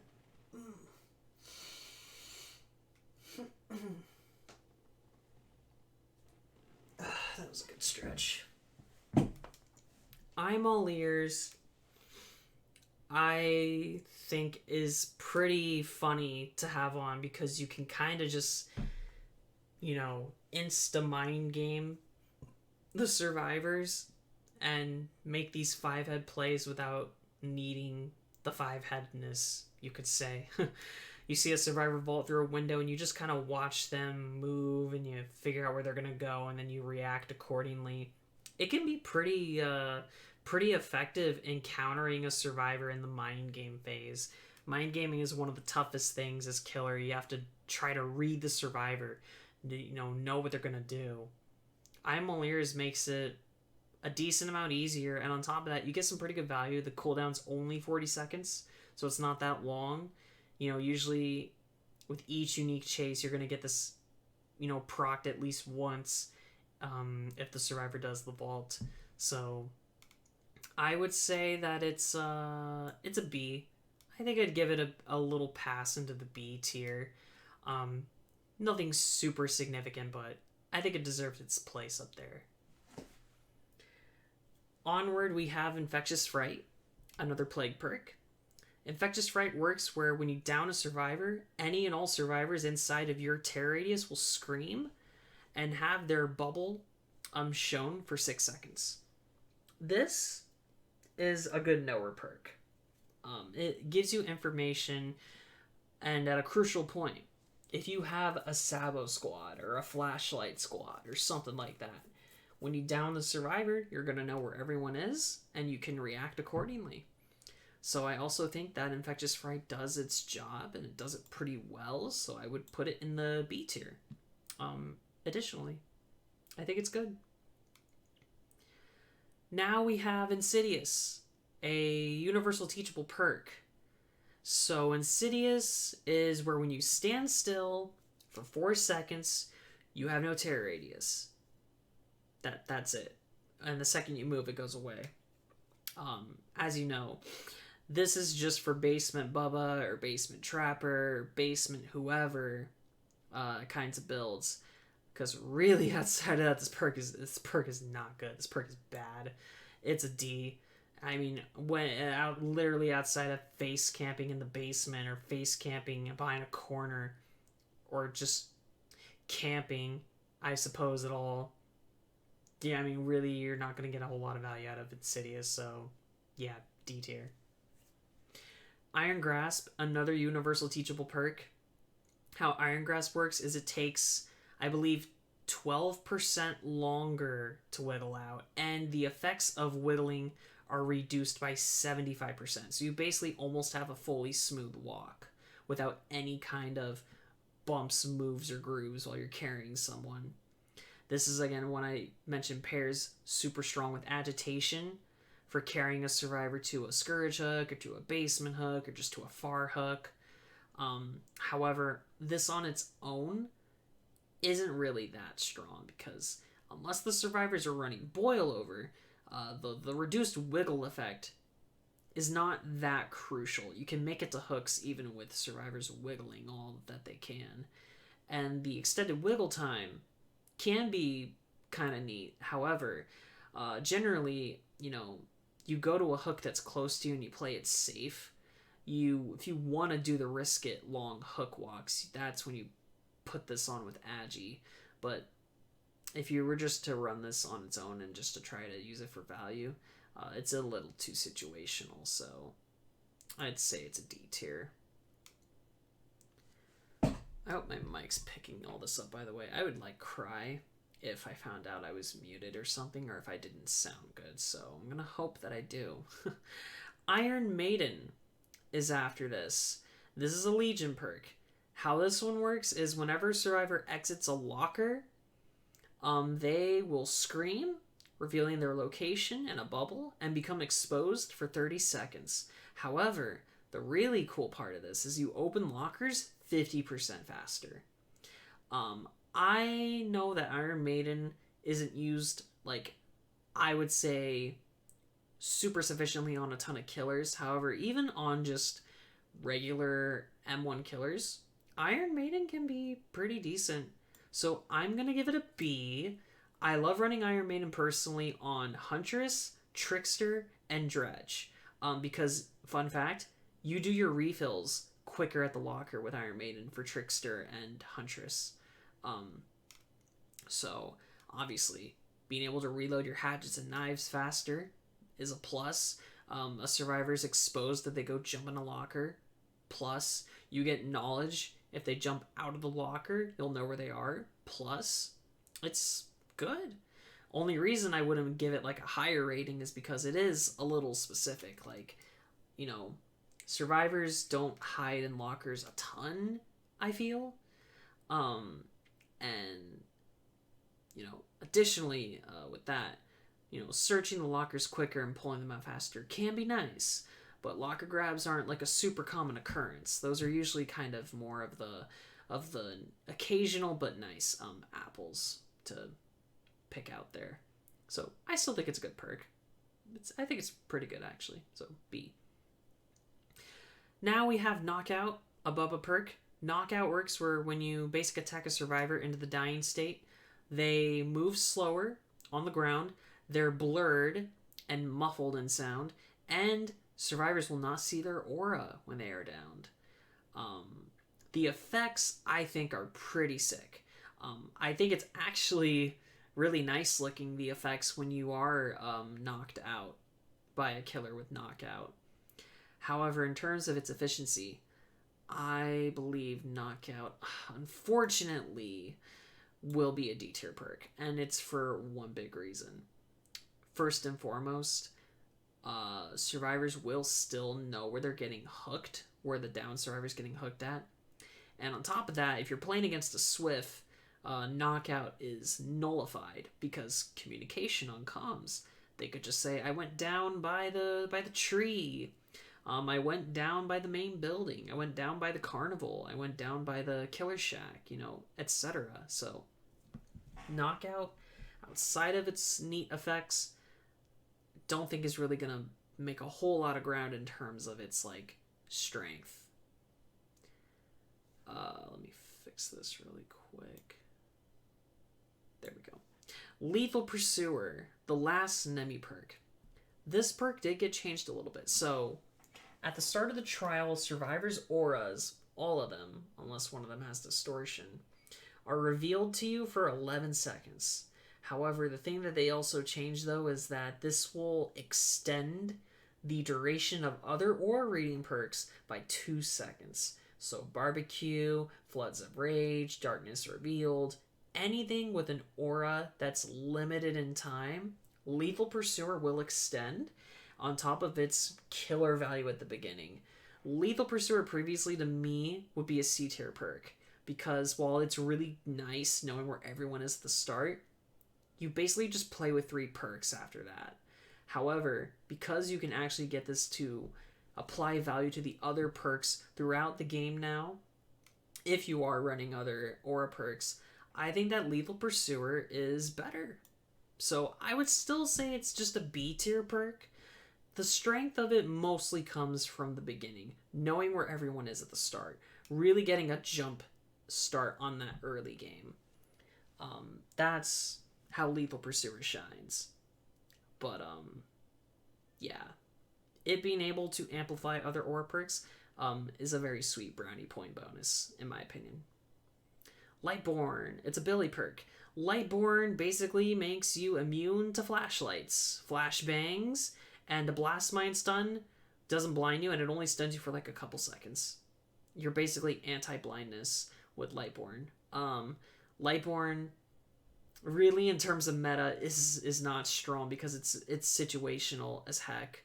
I mean, unless you are going up against a flashlight squad, you could be bringing Lightborn and just have an empty perk, basically carrying, you have an empty perk that you're carrying around with you. Again, the effect is, the what it does it well when it happens, but when it doesn't happen, which is probably going to be more often than not, it's not going to really do a whole lot. So I'm going to give it a C because of how strong it can be to counteract these people that will bring flashlights or flashbangs, firecrackers, blast mines, and whatnot. It also will counter residual manifest, which is pretty strong. And I did also forget to mention though that if I had to close something. Crap, there we go. If you what the heck? Oh, anywho. If you are blinded, you will see the aura of the survivor blinding you for about 7 seconds, I believe. That can be kind of helpful too. However, again, ultimately, it's a situational perk. So, to me, it gets C tier. Again, only saving it is how effective it can be in those scenarios. Now we have Mad Grit, a Legion perk. Mad Grit is a hilarious one to have on. How this one goes down is when you're carrying a survivor, you can swing when you're carrying the survivor. This will give you no attack miss cooldown while you're carrying someone. So you can literally swipe while carrying and transporting a survivor to a hook. This is very efficient against Sabo squads or anybody trying to body block and take a hit. What is also very effective though with Mad Grit is if you land a hit, the wiggle meter is paused for 4 seconds. So this essentially would counter a group of survivors trying to all block a hook. You could just hit them all, and the survivor could be wiggling, hitting every great skill check, but they're not going to get out. So Mad Grit, I think I will put next to Hangman's Trick. When the effect works and it goes down, it does its job, and I think it does it very well. It is a little situational, but it isn't super situational. You're going to be transporting survivors to hooks all the time. And you can choose if you want to go hit the survivor that's running around with a toolbox or is just trying to take a bait hit. You can do that as you wish. Make Your Choice, a piggy perk. Make Your Choice is where when a survivor is unhooked, I believe, I want to say it's like between 24 and 32 meters away from you. when you leave the hook. They will be inflicted with the exposed status effect for a full minute. I think honestly Make Your Choice is super underrated because like a whole minute of being exposed and it's just from unhooking a survivor. Additionally, if you want to score some good points with survivors and you personally don't like to camp, this is an anti-camp perk. Because to get the most value out of it, you can't just face camp the hook. You have to leave the area. And I very much encourage leaving it because then you can get the exposed to apply. I believe Make Your Choice is a very underrated perk, and I would probably put it in the A tier because of how long the effect will last and how easy it is to get value out of it. And on top of that, you'll know who because the person will scream when they do the unhooking. It's scary. It's scary good. Now we have Merciless Storm, an Onryo perk. Merciless Storm is when a survivor or survivors are working on a gen and they get it to 90% progress for the first time. They will be hit with an active, fast spinning wheel of constant skill checks. And if they miss just one of them, the gen will explode and be covered by the entity for about 15 to 20 seconds. Pairing this with Unnerving Presence almost guarantees you value every single time because the skill checks are now even smaller and they'll appear more. I believe that Merciless Storm is as nice of, it is as to what it can do, as nice as it is having the knowledge, because again, a gen that does explode is covered by the entity, it will appear in a white aura. Well, that can be helpful. This does, again, only apply once. You can't damage the gen anymore when it explodes. And most survivors are pretty good at skill checks, so you're not always going to get value out of it unless you paired it with, like, Unnerving Presence. So to me, Merciless Storm, I actually would say is D tier perk. Just because I don't believe it's that great. I think it's very counterable. It's on its own, it's really easy to counter, and it only does a little bit in terms of value for you as the killer. If you get the survivors to miss, cool. But good groups will get back to the gen when it's uncovered, and if you're busy chasing someone, I mean, it's not long enough of a cover, and it's going to be just close to being popped anyway, so that's why I would put it in D tier. Fearmonger, this used to be a Demogorgon perk, now it's a universal teachable perk, but how this one works is when survivors are on a gen, this will remain full while they're on the gen, but when they get off, it'll start to decline. They will be inflicted with blindness and exhaustion for 7 seconds. So this is a great counter against survivors with Sprint Burst, because what do a lot of Sprint Bursters do? They will wait for you to approach them, and at the very last second, they'll just boost away. Usually, it's when they're on a gen. This counters that. They can't just sprint away from the gen.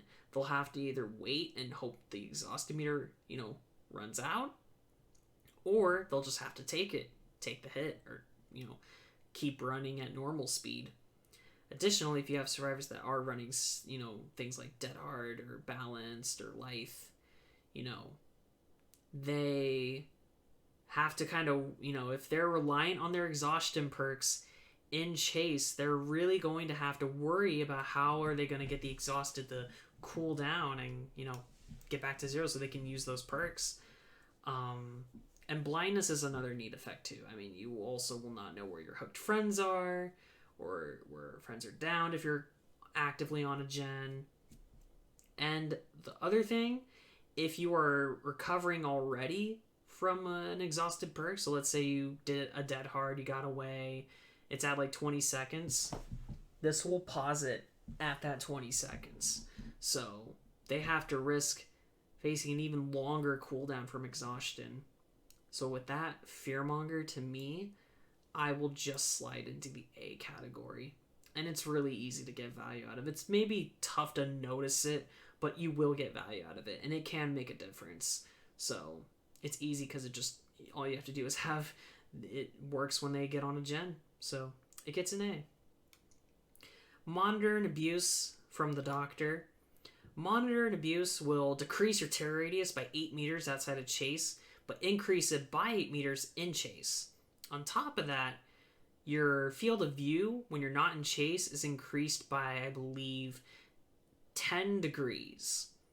So the field of view I don't really pay that much attention to. However, the terror radius, that's where the meat and potatoes comes from with Monitor. So if you have a base M1 killer with a 32 meter terror radius, you'll bump it down to 24. If you have one at 24, you bump it down to 16. 16, you go to 8. So just Mikey. You get the point. It can be a really good sneak attack for base M1 killers. I've actually seen a handful of clowns run Monitor to get closer to you. I personally put this on Deathslinger so I can get closer for my shots. I think that this is very scary on a killer with a small radius already, like a Huntress or a Mikey or a Spirit, because now you just get even closer. How this works is you're meticulous in your chase and approach. You get closer to the survivors before they know you're there, and that gives you more of an opportunity to catch them off guard or really put yourself in a good position to end the chase efficiently.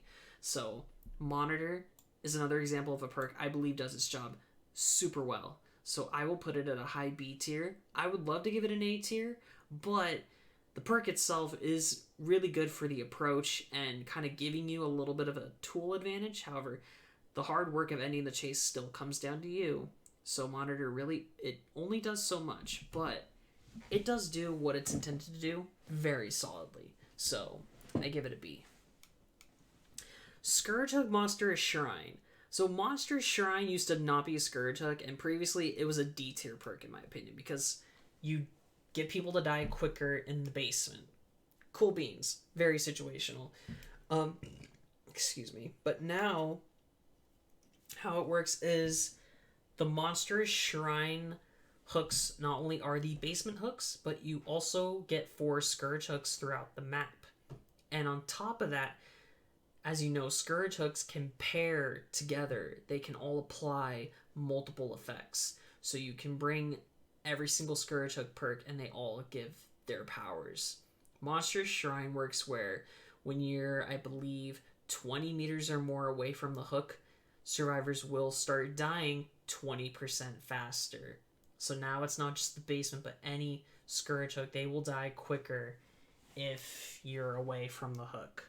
I think it's very balanced and fair in concept, and I believe it's scary in application. And they did a good job reworking this one, because it used to be really pointless, but now I think it can be pretty decent. So because of the extra hooks now and where it can apply, I will give it a B tier. B tier rating for Scourge Hook Monstrous Shrine. I'd say good job. I tip my hat to the devs for the call they made on that one. I think it was a good one. Moving on from that, we have Nemesis. Funny enough, not Nemi, but an Oni perk. And this perk is honestly not that good. So when you get stunned with a pallet, you turn the pallet stunner into the obsession if they weren't already the obsession. They'll become oblivious for a minute, and you'll see their aura for 4 seconds. It's really confusing to me. Again, outside of a hot potato funsies obsession build, I really don't know why. I really don't see a reason to run this seriously if you're looking to do some good work with it, because the 60 seconds of obliviousness is the best part, and that doesn't even really do a whole lot. Because if you're stunned with a pallet, they're gonna probably be looking over their shoulder, and what if you're chasing for 35-ish seconds and then you lose them? That's what? It's really only 20 plus seconds of obliviousness where you could actually surprise them. So, and again, the 4 seconds of the aura, when you see, like, you already know they're in front of you, that's not gonna do much of anything. Again, switching the obsession outside of a meme build, I don't see the point of it. So I would say Nemesis honestly gets a D. Gets a pretty low D. I really don't think it's that useful at all. No Way Out from the Trickster. No Way Out is a rare exception to me in terms of an endgame perk. Because, as you know, I've put Blood Warden, Noed, in C tier. But No Way Out is a little interesting. So you get a token every time you hook a unique survivor. And how this one works is at the end game, when a survivor gets to an exit gate, it's covered by the entity. And you get a notification as to which door they're at, too. Now, for each token you acquire, you apply 12 seconds on top of a base 12-second block period for the gate. So if you hook 4 survivors, you get 48 seconds on top of the 12. That's a full minute of the gates being blocked, and they cannot do anything about it. No Way Out is what I call a very strong second chance perk. A safe second chance perk that you can't just lose like Noed or have to be super specific like Blood Warden. It, to me, is going to get a B. You can run it on any killer. You can run it very safely. And it's easy to get value. You don't have to hook all the survivors, but if you do, you get more value. And in that sense, it kind of encourages spreading the love, an anti-tunnel perk. So you take with it what you want, but I think No Way Out is very, very good. You could even argue A tier, but I'll put it in the B tier for now. Moving on, we have Oppression from the Twins. How this one works is when you kick a gen, it will regress, obviously, but also 2 other gens that have some progress at least will also begin to regress. And if a survivor is actively working on one of those 2 gens, they'll be hit with a really difficult skill check. Now, the effect, I think, is actually really good. You regress 3 gens with a kick, and you can get some knowledge if survivors miss the really good skill check. Only problem is it has an 80-second cooldown. It's a very long cooldown. That's basically a minute and a half almost of nothing burgers. And you can kick multiple gens multiple times before you get the cooldown to come back. So because of that, I believe it is going to hit a C. If the cooldown wasn't so bad, I would give it a B or even an A because it does a lot. It regresses gens, gives you knowledge, and pressures survivors in multiple ways. And if you have like surveillance on, you get knowledge even better too. But again, that long cooldown is very tough to contest. My throat is hurting, but we are almost done, so we got this. Overcharge, a doctor perk. Overcharge got a really good buff. How this works is when you kick a gen, the next time a survivor hops on the gen, they're hit with a really difficult skill check. And if they miss it, an additional 5% of gen progress is lost. However, where they really put the icing on the cake in terms of making this even stronger is over the course of 30 seconds, the gen regression speed eventually will reach 200%. Starts at like 50 and gets to 200 by the time you're at 30 seconds. You pair this with Call of Brian, just on its own, that's insanely strong and does a lot. And again, like I mentioned with Huntress Lullaby, even really good survivors, if you give them difficult skill check again and again and again, they're going to miss it eventually. And you regress the gens really fast. And you can apply this to multiple gens easily. So for me, I would actually go as bold to say, Overcharge is an S tier perk now. And I would say that this is very fitting for the meta because, in terms of accuracy, because I see a lot of killers run Overcharge. I run Overcharge on a few. Just another personal note, I run no more than 3 perks per killer. Like, I have no more than 3 perks of all my killer builds. It's just kind of a me thing. I try to, like, spice it up and I like to have diversification. But a lot of killers like Overcharge, and it's very good. It's very strong. Overcharge already was pretty good. I would have given it a high B, but it's even better after the buff now. It's very tough to play against. So just keep that in mind. Overcharge is very good. It's very, very great, really. Overwhelming Presence, the last Doctor perk. How this one pans out is if survivors are in your terror radius, they consume items 100% faster. That's it. And if I'm being honest, don't really notice it much. And again, it's within your territories. It's like, again, it's just, I don't know. I just don't think it's that good. You can maybe notice that the survivors are trying to heal near you, or if they're blinding you, they're going to use their flashlight battery quicker, but I mean, that's really all this does. It makes consume rates faster. Anywho, play with your food. Another Mikey perk. Play with your food is really interesting. So you get tokens by losing the obsession and chase, like letting them escape. So like if you're engaged in a chase, your music is playing and then they get away and it's quiet, you know you did it right.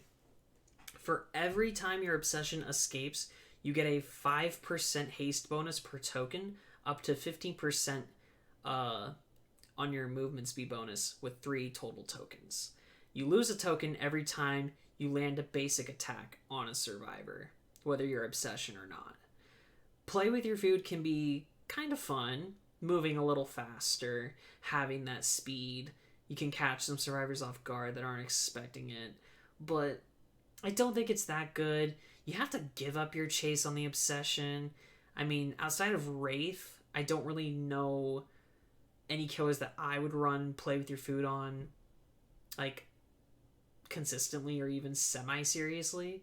So I'm gonna have to give it a tough D call, but I do want to say again that just because I have a perk at D tier, or any tier, doesn't mean you can't run it or it's not good.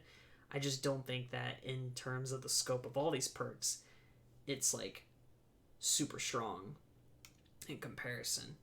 Play with your food, I think, can be pretty nice, but it's a little tough. You have to sacrifice, and I don't think the sacrifice is really worth it. The reward isn't sufficient enough. Pop Goes the Weasel. This was my favorite killer perk for the longest time. I used to run this on like every killer, and I mentioned I only run 3. I at one point had like a dozen killers running Pop because it was just that good. It was a clown perk, and if you kicked a gen after a hook, it instantly lost 25% of its progress. Now though, it has been nerfed. So it still works where you hook a survivor and you get your Pop. When you kick a gen, it will lose 20% of its concurrent progress. What that means is previously, if you had a gen at 50 and you kicked it, it would lose 25%. So it would now just be 25% progress and continually going down. However, now it's 20% of 50. So it's not going to go down to 25. I'm actually gonna have to pull out a calculator for this because I don't know what 20% of like 50 is. Oh, I know. Gosh, I'm silly.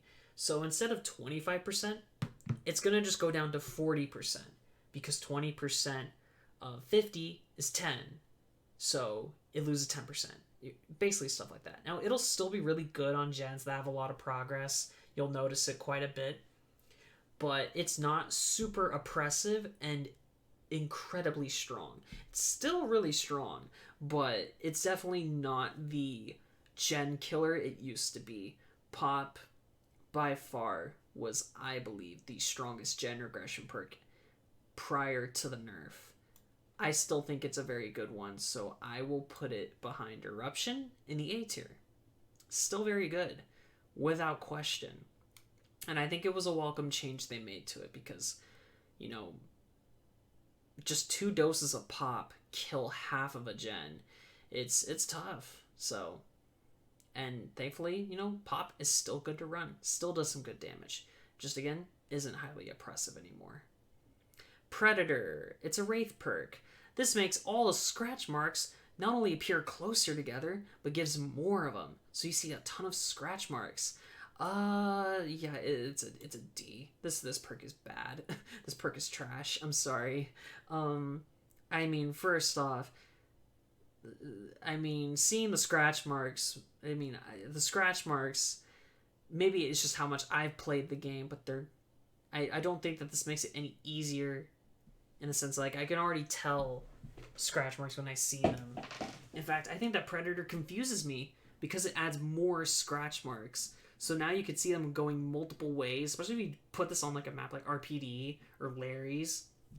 You're going to see a bunch of scratch marks going multiple directions because they have to fan out somehow. And now you're just kind of confusing yourself trying to track these scratch marks. I just think that it does more harm than good, unfortunately. So it's a D to me. Now we have Rancor, Spirit perk. Rancor is a really unique one. So each time a gen is completed, you'll see all survivors' auras for 3 seconds via a bubble. And it obviously works for each gen popped. Then at the end game, if all the gens are popped, your obsession will become exposed and moriable. Doesn't matter if they haven't even been hooked once, you can mori them and insta-down them. The catch is that the obsession, though, can see your aura as the killer every time a gen is popped. So if they are swiffing, they'll communicate that. And more often than not, the obsession knows. I mean, granted, at the end game, they will know because Rancor will appear on their screen. But if they know, they're going to play it safe and leave. So this really works well if you happen to be on the obsession at the end game and you know it's them. And you can get them in a position where you're able to get them down. This also applies though too if you close the hatch and you find that your last survivor is the obsession. You can also mori them there too, as well as insta down. Rancor, I think that it's kind of it's unique and it's kind of sweet in the sense of how you apply this continuous pressure that just hits a climax at the end game. That being said, it is easy to counter if you are playing with a good team or you are on comms. As killer, the bubbles don't really do a whole lot unless you're not in chase because they're so small and they only appear for a short amount of time. I think that obviously the bread and butter is being able to mori the obsession. So I think ultimately I'll give it a B tier. I think it's decent, but it's not like high on the line, if you will. Remember Me. This is a Freddy perk. Whenever you injure your obsession, you get a token, and you can get up to 4. And what's really cool is that it's easy to get value, you just have to injure them. And how this works is for each token, the exit gates take 4 seconds longer to open, up to 16 seconds at full token value. This can be pretty tough, and it can apply really well. I mean, if you're at the end game and it takes longer to open the exit gates, you're cooking with gas. One thing though is that this will not apply to the obsession, just a heads up. They will open the exit gates at regular speeds, but the other survivors will take longer, and this will work if the obsession is dead, so that is a cool thing too. It is a bit of a endgame perk. It's a second chance perk. It's a little bit better because it's easier to get value out of. It's kind of like, I would put more on the lines of No Way Out than these other two. However, I would still give it a C. I think a C tier rating is a fair grade for Remember Me. Save the best for last. The last Mikey perk. This is becoming very popular in the current meta. How this one goes down is when you hit any survivor that isn't your obsession with a basic attack, your successful hit cooldown is reduced by 5% per token. You can get up to 8 tokens. That's 40% of a reduced cooldown. So you basically hit someone, you wipe off quick, and you can just hit them again. And especially since at base kit, killers get a 10% bonus, it's now basically 50%. So it's scary. And it also is really good on certain killers that can M2 the obsession to save stacks. So Nemi, Demogorgon is really good. It could work on Plague. It could work on Huntress. It's very efficient, and it is, again, very popular in the current meta. And it's really easy to get stacks and tokens. All you need to do is just not have your obsession DC, of course. So,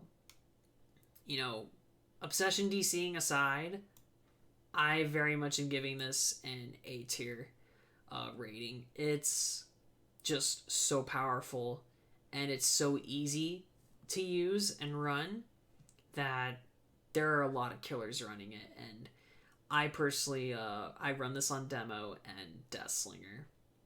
I really like it on Deathslinger personally because with him you have to reload, aim, shoot, reload, aim, shoot, hit.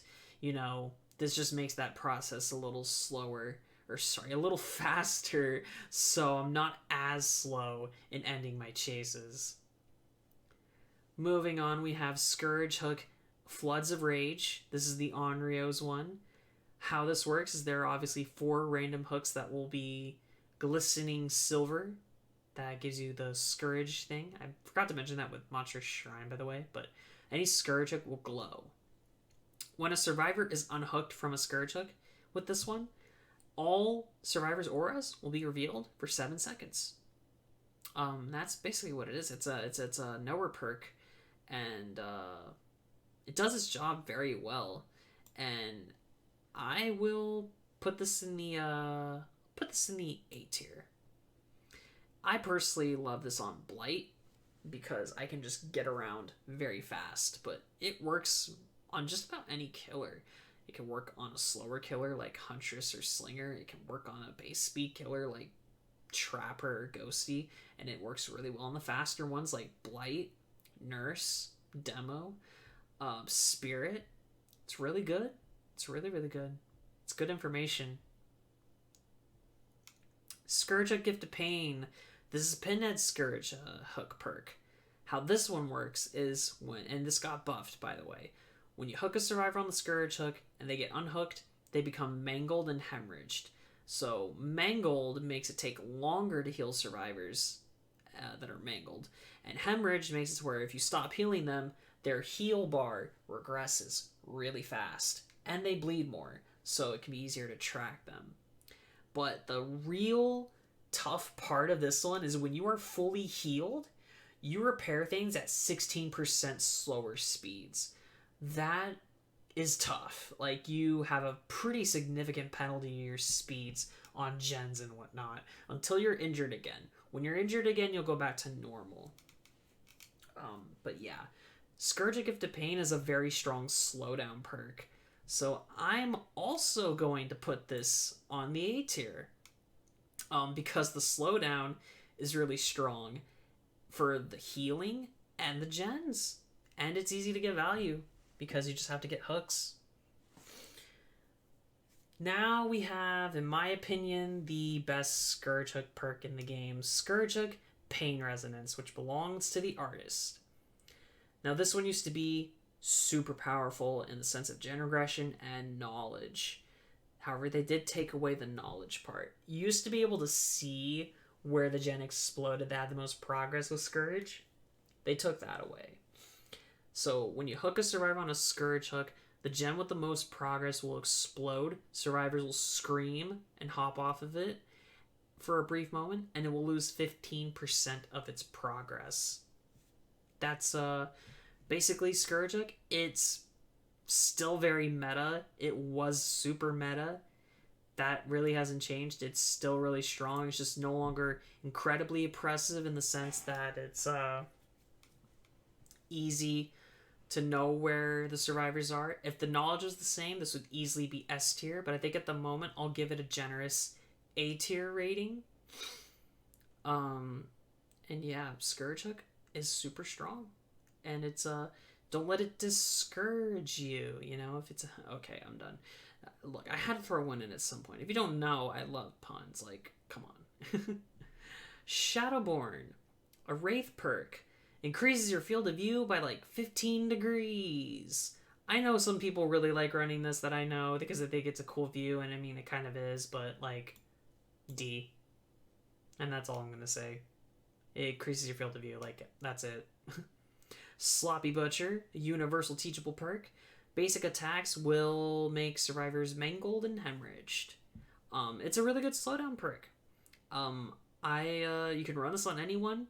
and all you need to do is basic attack them, and you will make the healing process a pain in the butt. So it definitely gets a B. A very good B tier rating for me with Sloppy Butcher. Spies from the Shadows, another universal teachable perk.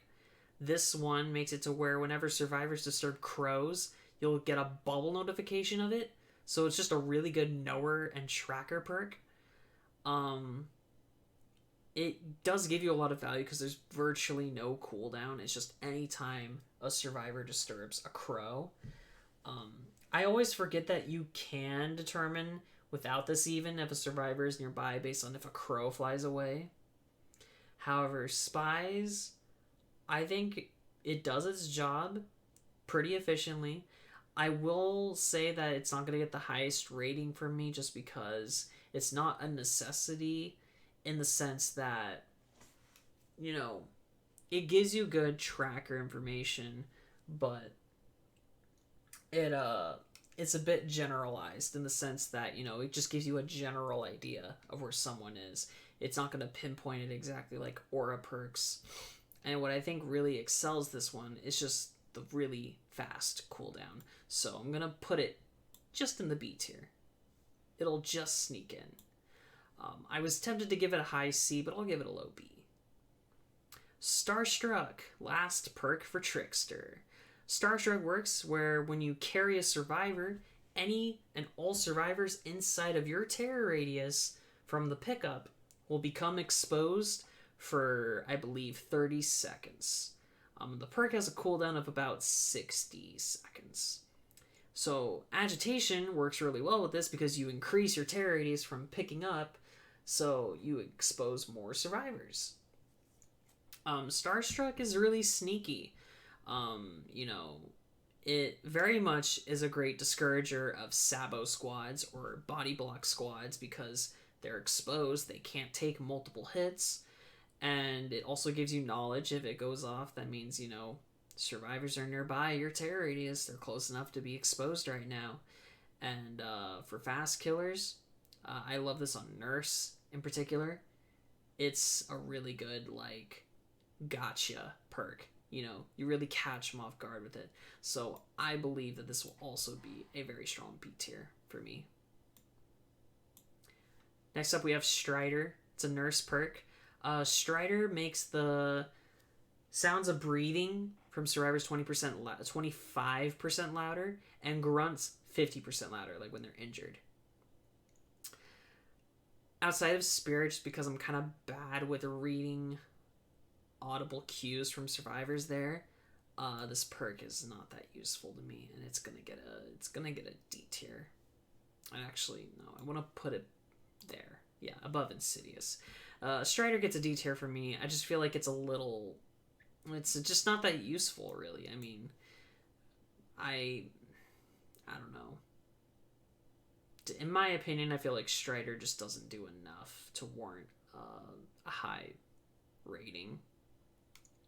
Jolt used to be a Demogorgon perk. Now it's common universal teachable. But Jolt works where when you down a survivor with a basic attack, any and all gens in your terror radius will explode, losing 8% of progress. And there is no cooldown. That is the buff. Jolt is very strong. And the lack of a cooldown now is really, it makes it even stronger. It's good for knowledge. It regresses gens and you don't have to kick them. So Jolt easily will get an A tier for me. Because it's so easy to use, and if you down multiple survivors and you slug, you get multiple bursts of Jolt. So it applies in stacks in that way too. Surveillance. It's a piggy perk. Surveillance, I actually really love this perk.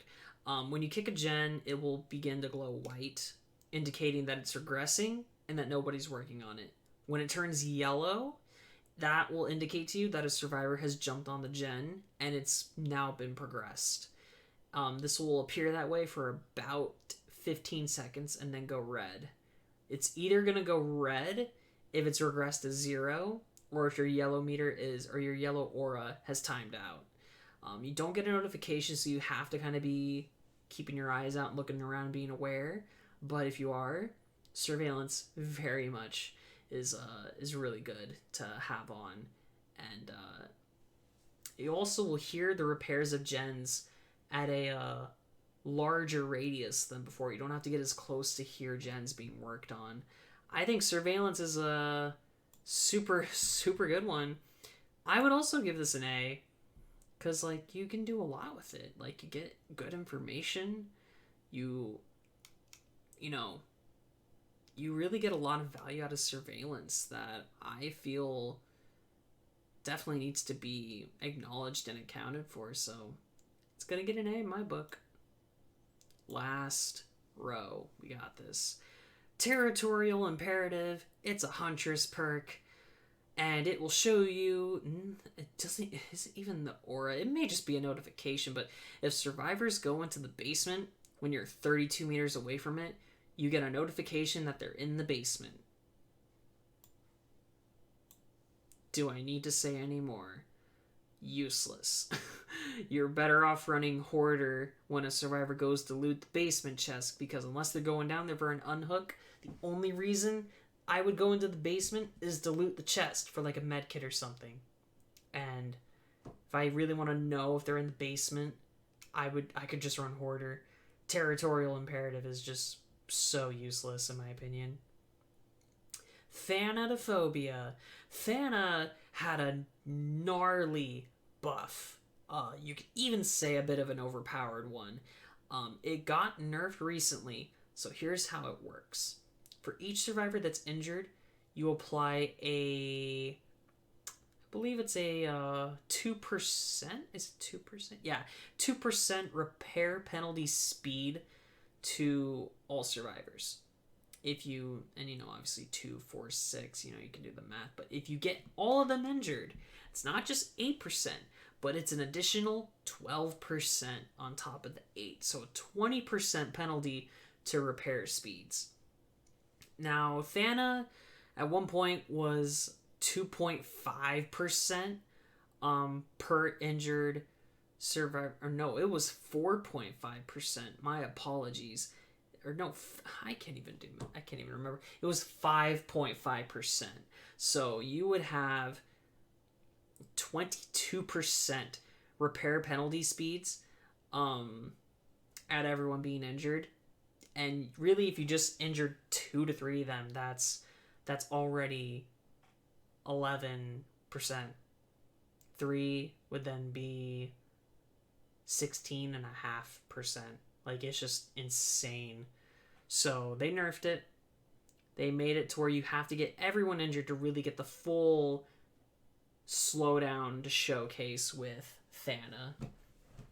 Because 2, 4, and 6 is really not that bad, but 20, that's noticeable. Now, really, the funny thing though is that most killers that ran this were legions and plagues.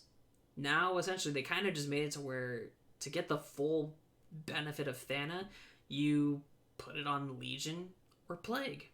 2 killers that can injure everyone the quickest.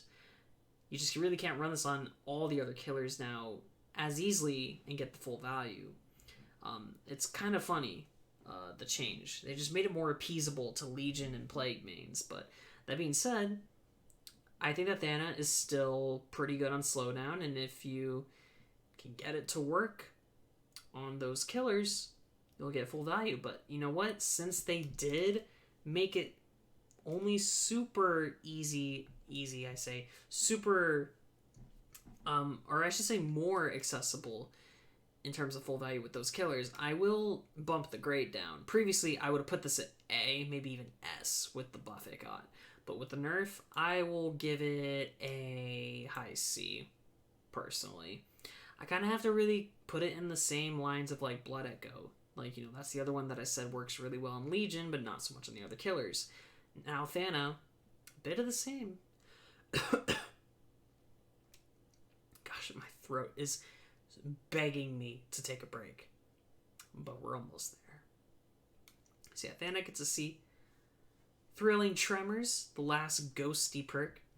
Thrilling Tremors works where when you pick up a survivor, any and all gens that are not being worked on will be covered by the entity and displayed in white auras.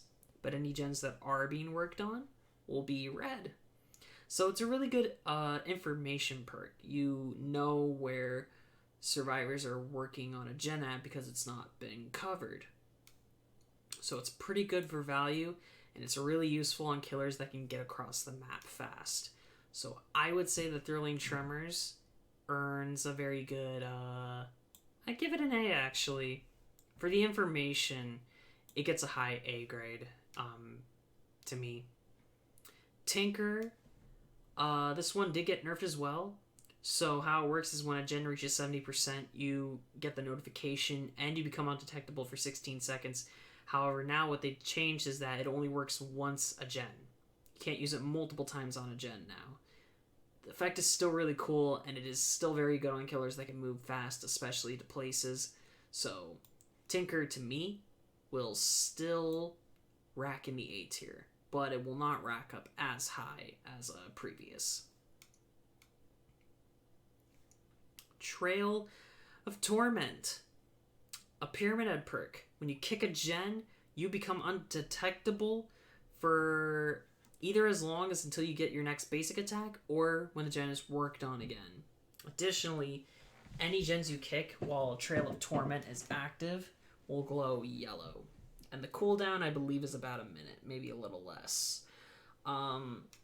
It's kind of a niche perk.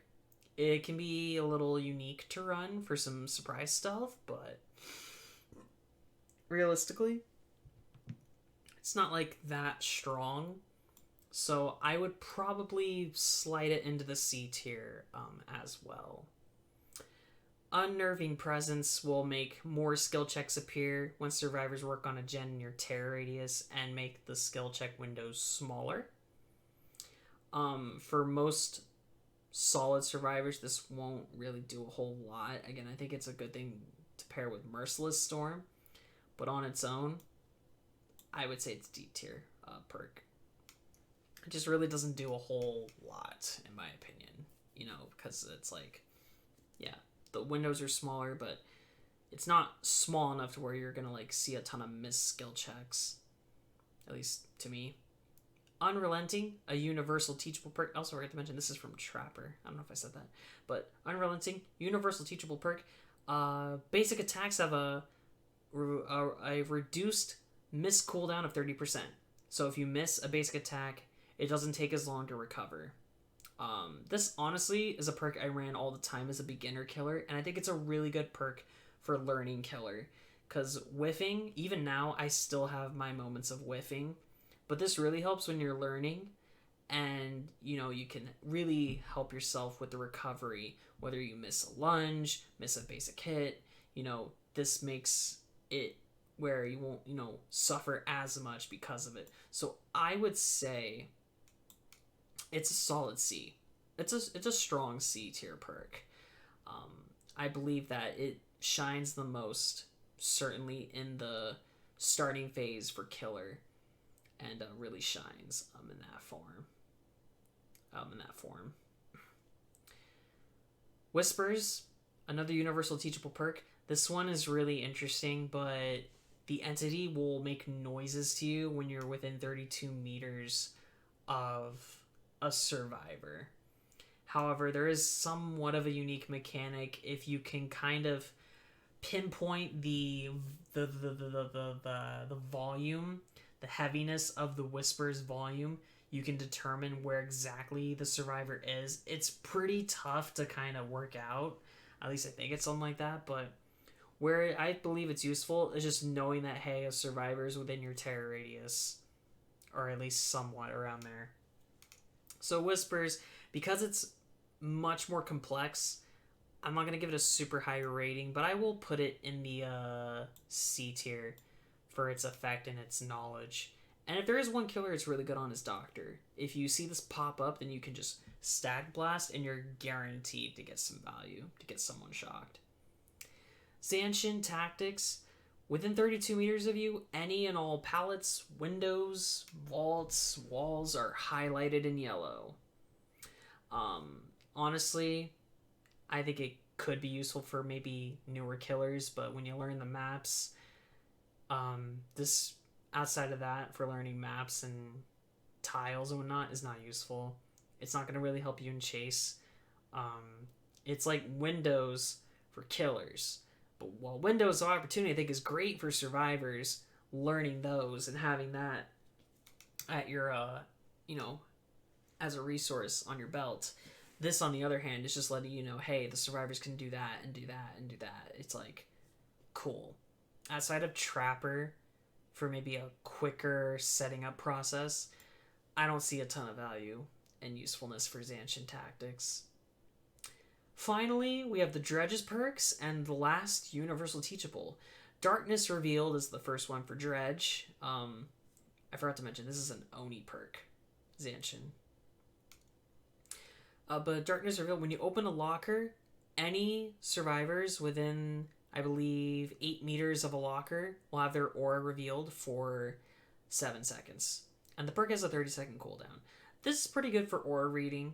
It's really good on killers that need to go to lockers like Dredge, Trickster, Huntress, but can even just be good on any killer. And it can be good on a lot of maps, since more lockers have been put onto maps to commendate, what's the word? I can't remember the word. It's late. It's past 1:30 now. But it's to cater to the Dredge. So you can actually get some pretty decent usefulness out of Darkness Revealed. With that being said, I believe Darkness Revealed, in terms of aura reading perks, I'll put it on the A tier. The bottom of A tier, but I would say A tier. It's really good. And it's small cooldown, easy to use. And it's very efficient on fast killers. Dissolution is when you injure a survivor by any means. If they vault a pallet that's been dropped, within your chase over the next 20 seconds, the pallet will insta-break, be broken by the entity. I'm not going to lie, while the effect is pretty neat, I don't think it's that useful, in my opinion. Because, most of the time, you either have broken the pallets because you haven't hurt the survivor yet, or, the survivor may not even vault the pallet by the time the timer is out. You could get some value for sure. You could still get use out of this, however. I believe it's a little situational and tough. So, I'm probably going to put this in the D tier as well. Just because, again, I think it's really neat having the entity break the pallets for you. But it's again, just a little, it's very situational in my opinion. So it goes there to me. Septic Touch, the last Dredge perk. This is where when survivors complete a healing action in your terror radius, they are, I believe, blinded and exhausted, maybe oblivious, but I know they're blinded. No, it is oblivious. This can be beneficial for killers that usually aren't stealth killers or hit and run killers, to apply the added benefit of blindness and stealth through obliviousness. However, it's a bit one-dimensional and specific in the sense that, it's going to work on killers that aren't stealthy, but at the same time, they have to heal in your terror radius, they have to be risky survivors. It could be a little bit too dependent on that in specific, so I will probably put it by Trail of Torment and give it a C. And finally, Shattered Hope. When you snuff a boon, you break the totem, and any and all survivors in the boon's radius will have their auras revealed to you for, I believe, 8 seconds. I think that crushing the boon should be base kit personally, but this is a pretty neat universal teachable perk. And I think that they made it for a good reason. The boon meta was very much booming, or you could say booning. It was very popular. Like, a lot of people were running boons. And they would, multiple people run boons and just boon the same totem over and over and over. Being able to break the totem so they can't do that anymore, I think that this is a good counter. I'm looking forward to seeing if they maybe tweak it more to put this as a base kit feature, but we'll see. But that being said, it is dependent on the survivors bringing boons, but because of how many boons were brought, I would give this a solid C tier rating personally. And without further ado, we have completed our Dead by Daylight Killer Perk tier list. Not as many. I ended up putting an S as I thought I would, but here you have it, S through D. Once again, I just do want to stress again personally that this is ultimately my opinion, and this is just how I feel. Feel free to drop a comment below if you feel a different way about any of these perks, if you have any input yourself, if you have any fun stories from any one of these perks when you play Killer. If you play Killer, I'd love to hear them. Without all that being said, I do want to thank you all again for taking the time to stick through this. If you have, maybe I'll do more videos like this down the road. I don't usually do a whole lot of commentary stuff.